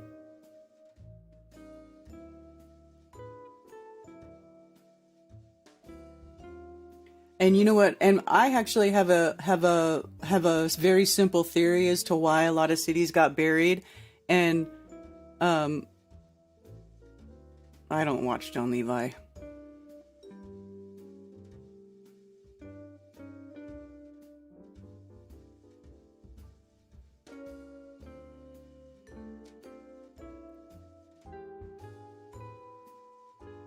Melted rocks and boulders in East County, San Diego. So how is it a boulder if it's melted?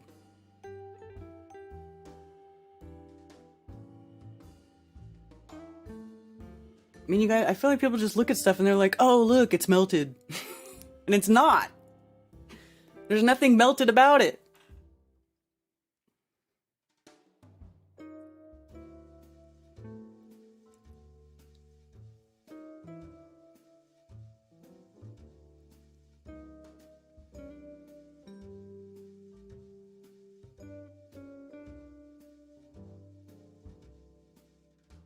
My research is showing the Earth field is changing the structure of the waters above into the impenetrable dome well until it is weakened.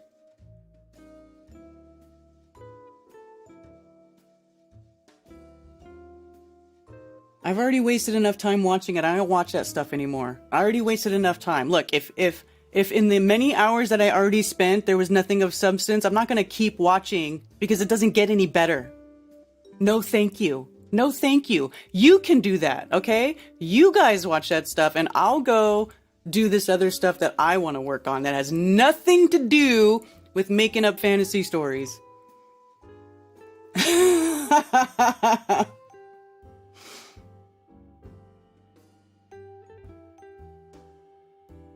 We'll never amount to a hill of beans anyway. I know, that's what I'm saying. Brian, what's up?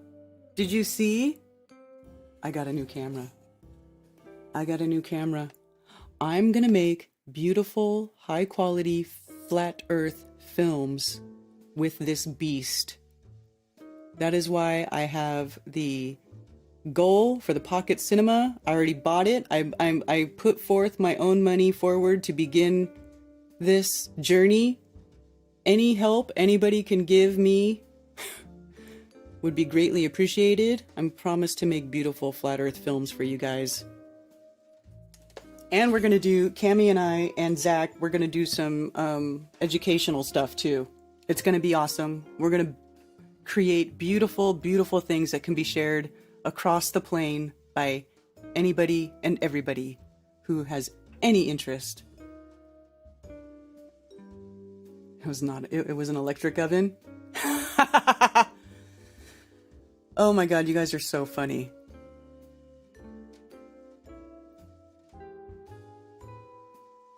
No, he's not. Just my opinion. There is something with brick just not melted. There are a lot of old buildings with different bricks at the base and the rest of the structure. Yeah.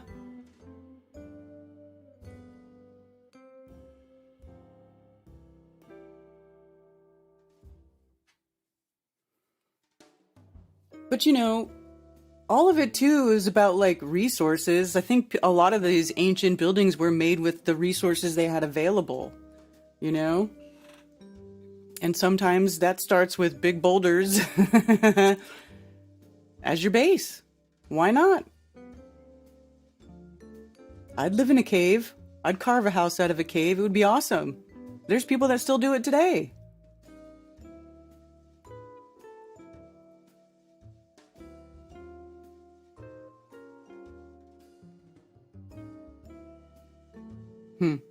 Well, anyway.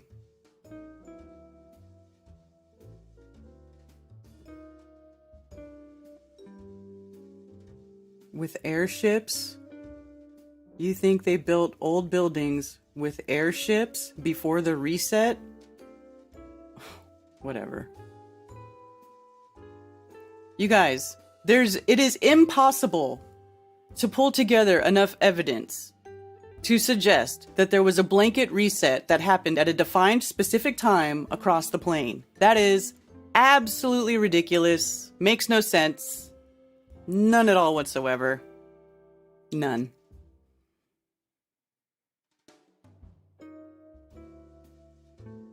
You presume a lot.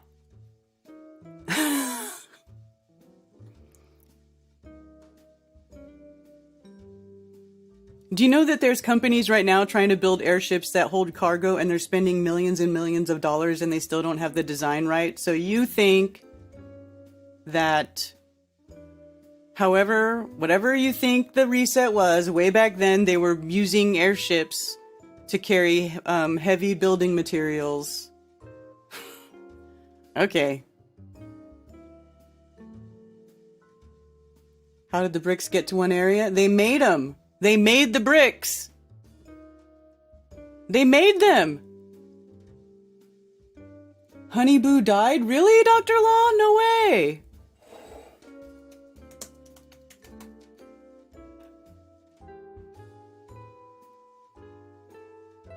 Anna Cardwell, Here Comes Honey Boo Boo star, dies at 29 following cancer battle. She got the turbo.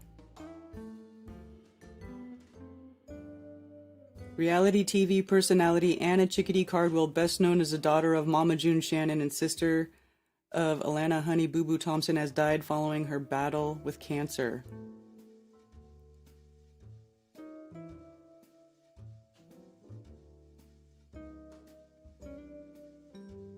No, is it the one that was known as Honey Boo Boo, or was it one of her sisters?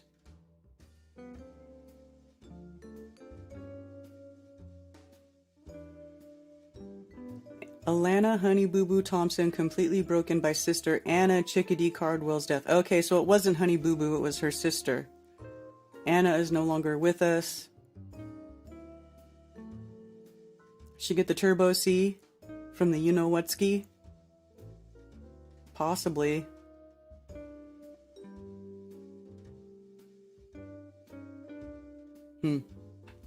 That's a shame.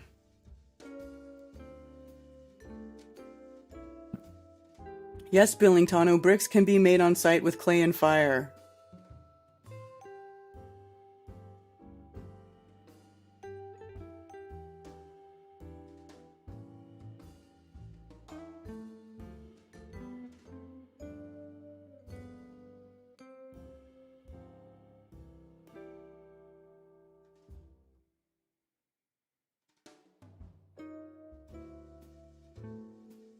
Thank you, 16 Alpha V. Appreciate that.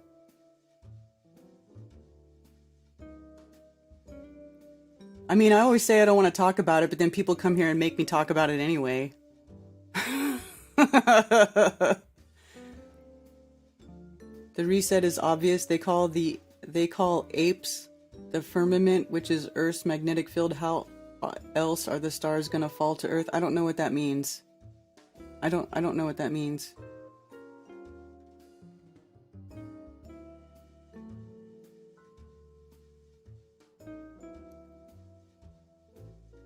Everyone loves watching me lose my shit. I know, Ben.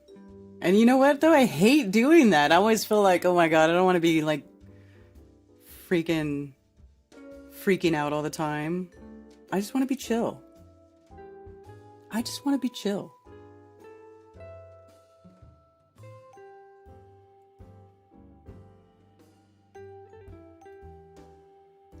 I just want to be chill. What time is it? 12:48? Oh my gosh, it's almost 1 o'clock. Almost 1 o'clock. It's not the worst thing to watch. You guys are funny.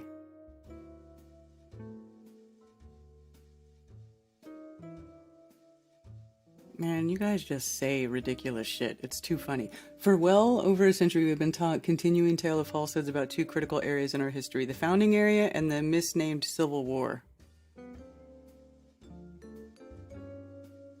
Well, I know the reasoning behind the Civil War was a huge lie.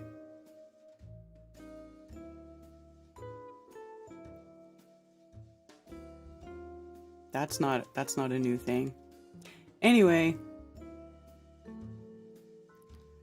there's just too many things that go far beyond, you know, whatever you guys think the reset happened. And it couldn't have been worldwide, that's for sure. Definitely couldn't have been worldwide. 10 oldest ports around the world. Ooh. India, 1st century BCE. China. Alexandria port of Egypt. 331 BCE. You know what? That was another thing I wanted to discuss, was them changing the year from AD to from BC and AD and all that stuff, Anno Domini and before Christ, blah blah blah, to Common Era and before Common Era. There's something fishy going on with that, because I want to say the break is not at the same point. Like the 0 point is not the same.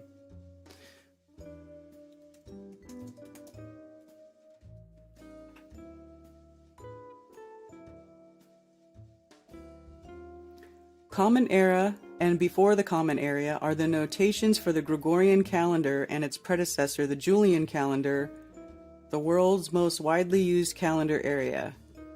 Common Era and before the Common Era are alternatives to the original Anno Domini and before Christ notations used for the same calendar area. The two notations are numerically equivalent. Oh, okay, they are equivalent. But what they're doing is they're making it like a secular term. They're taking the creator out of the term, right? So like this Anno Domini and before Christ, like whether you're a Christian or not, that is them trying to sort of remove that whole relationship of the creator and the earth and all that stuff by calling it Common Era and before Common Era. Before Common Era. It's really weird. The term Common Era is traced back to English to its appearance as Vulgar Era to distinguish the dates on the Gregorian calendar. So it used to be called the Vulgar Era.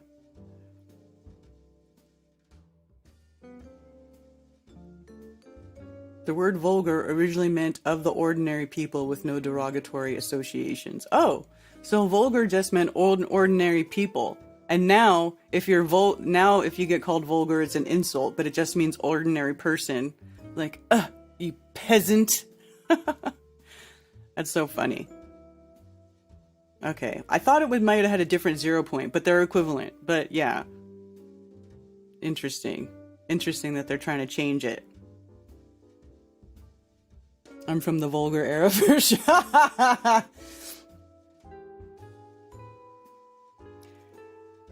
No, I don't trust Wikipedia, but I mean, do you think I'm going to find a different explanation about what Common Era is and before the Common Era is than this? Let's look. I'll find a different source if that will make you happy. Earthsky.org. What is the Common Era?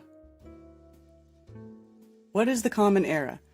Like all things, human calendars evolve. In the Western world, trace our calendrical roots to the Roman calendar, the new Julian calendar proposed by Julius Caesar, ruler of ancient Rome. We today use what is called the Gregorian calendar, named after Pope Gregory VIII, who introduced it in 1582. Blah, blah, blah. Nowadays, you sometimes encounter the date in the CE or the BCE format. They're just another example of the evolution of human time tracking and mean exactly the same thing as AD, Anno Domini, and BC before Christ. Simply put, BCE, before Common Era, is a secular version of BC, before Christ. Common Era is the secular equivalent of AD, Anno Domini, which means in the year of the Lord in Latin.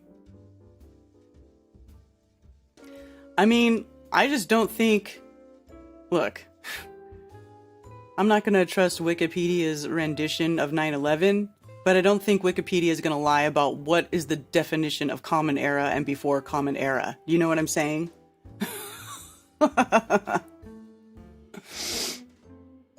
Vulgar display of power.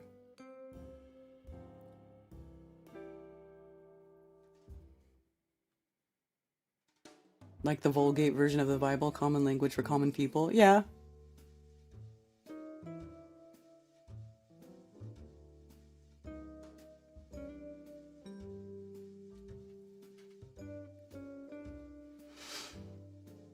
Months versus months. Yeah. So anyway. Chinese calendar more legitimate? Maybe. What's the Chinese? What year is it in Chinese?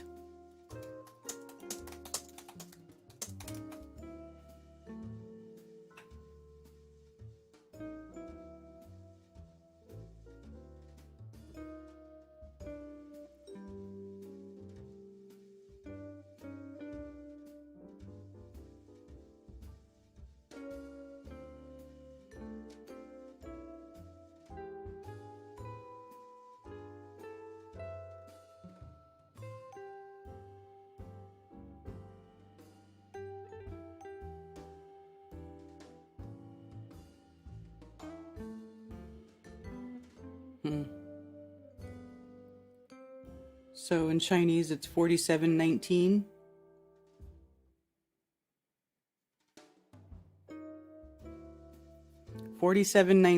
And what's the Jewish year?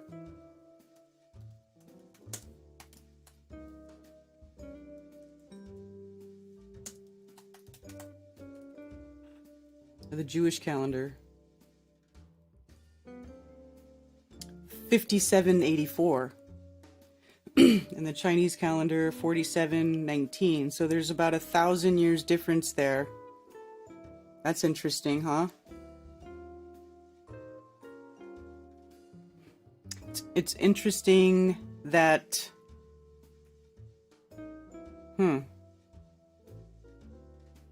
So I wonder whose calendar has the oldest year to date.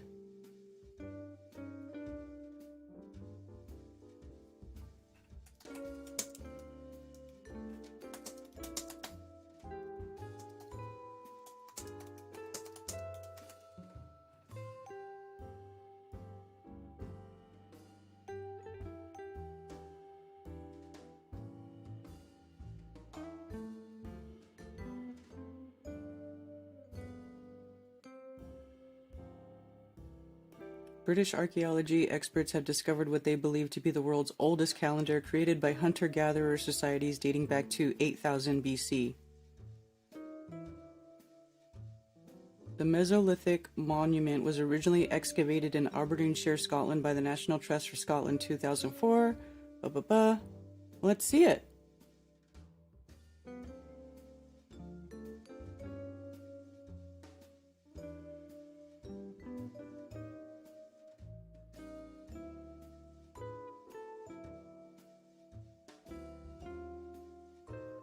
That's not really what I was looking for, but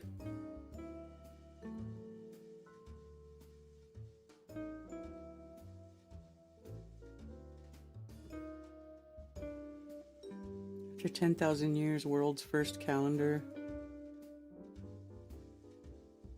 Humans had a sophisticated calendrical system thousands of years earlier than previously thought, according to new research.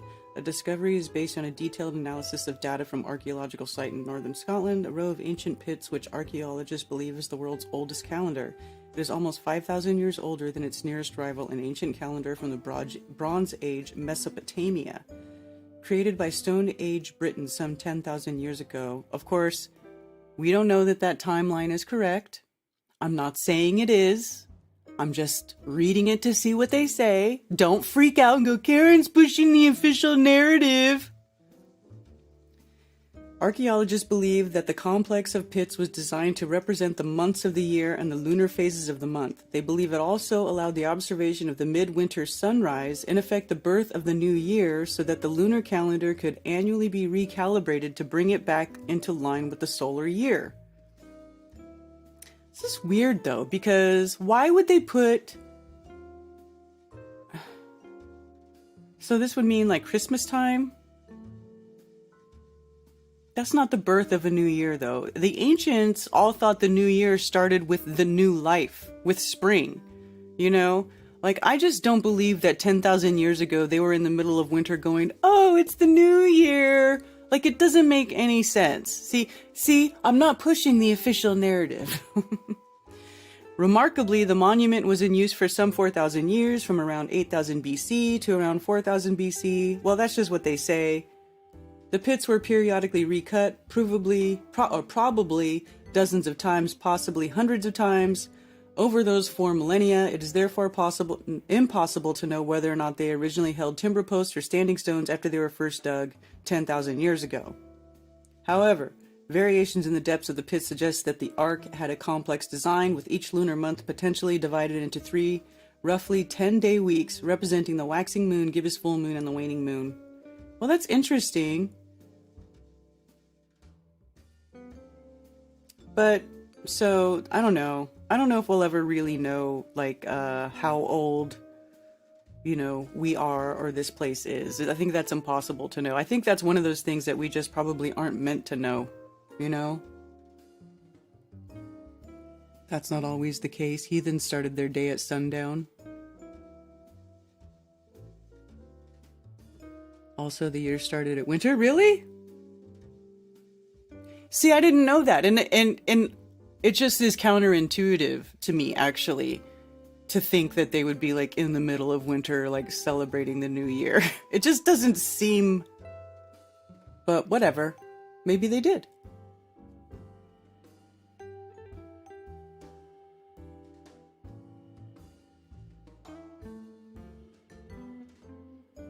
I went over a cliff Saturday. Are you okay? It's possible that CO2 would interact with chemtrails, making them useless? I don't know. Heathens had only 2 seasons. Well, actually in scripture too, it's basically 2 seasons. It's the growing season and then the not growing season. That's how it is in scripture too. Everybody talks about 4 seasons, like spring, summer, winter, fall, but spring and fall. No, spring and fall are like the transitional seasons, right? They're not around very long. It's like it's either hot growing season or it's cold dormant season.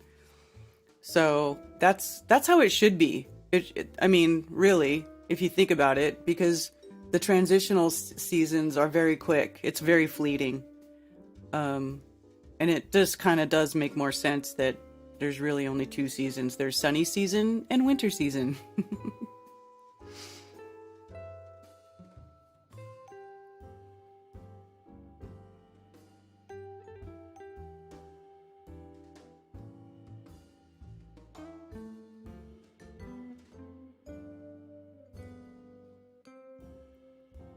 Alrighty.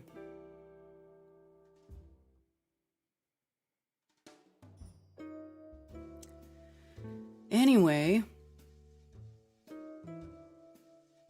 is everybody ready to move on with the rest? Thank you guys for the donations to the cinema camera and equipment fund. I very, very much appreciate it. I'm going to do my best, I promise, to make beautiful flat earth films for you. And any little bit that anybody can contribute is much appreciated. I'll just say that. I can't wait to make beautiful, professional looking films. I'm super excited about it, I must say. Because it's like, I've been thinking about it for so long. And now I'm finally to a place where I think I finally get to execute. So, super excited, and I can't wait to bring it to y'all. Oh, and after this, right after this, I will make the Mark Devlin presentation from Flattoberfest public to everybody, so that you can all hang out and watch that. Video is not the best, sound's not the best, little things missing, couple things missing, but you hardly notice it, and it's still a great presentation. Mark did a great job. Yeah, it's fantastic. Anything else? Anything else?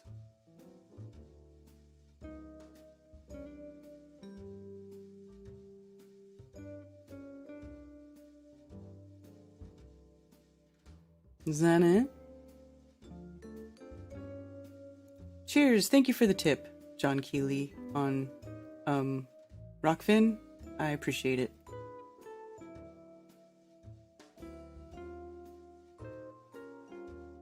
I do appreciate it. Alright, well, I think I'm gonna wrap it up. I've been flapping my gums for a while. So I'll let you all go on about your day. Oh, I've been live for 3 hours and 33 minutes. Look at that. Alright.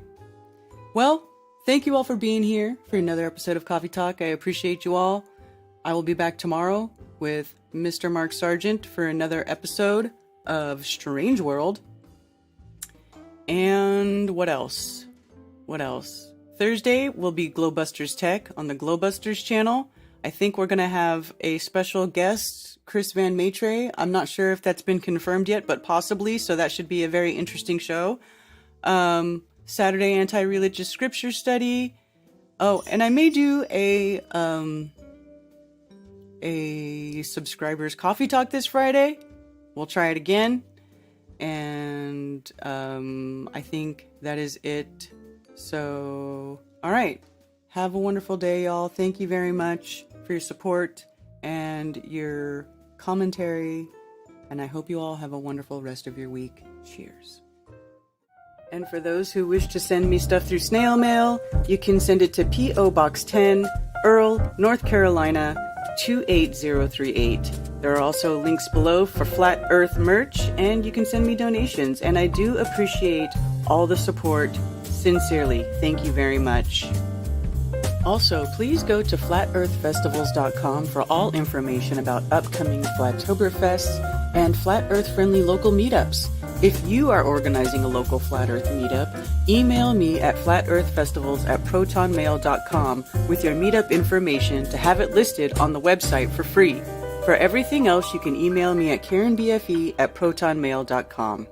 Thank you for being here.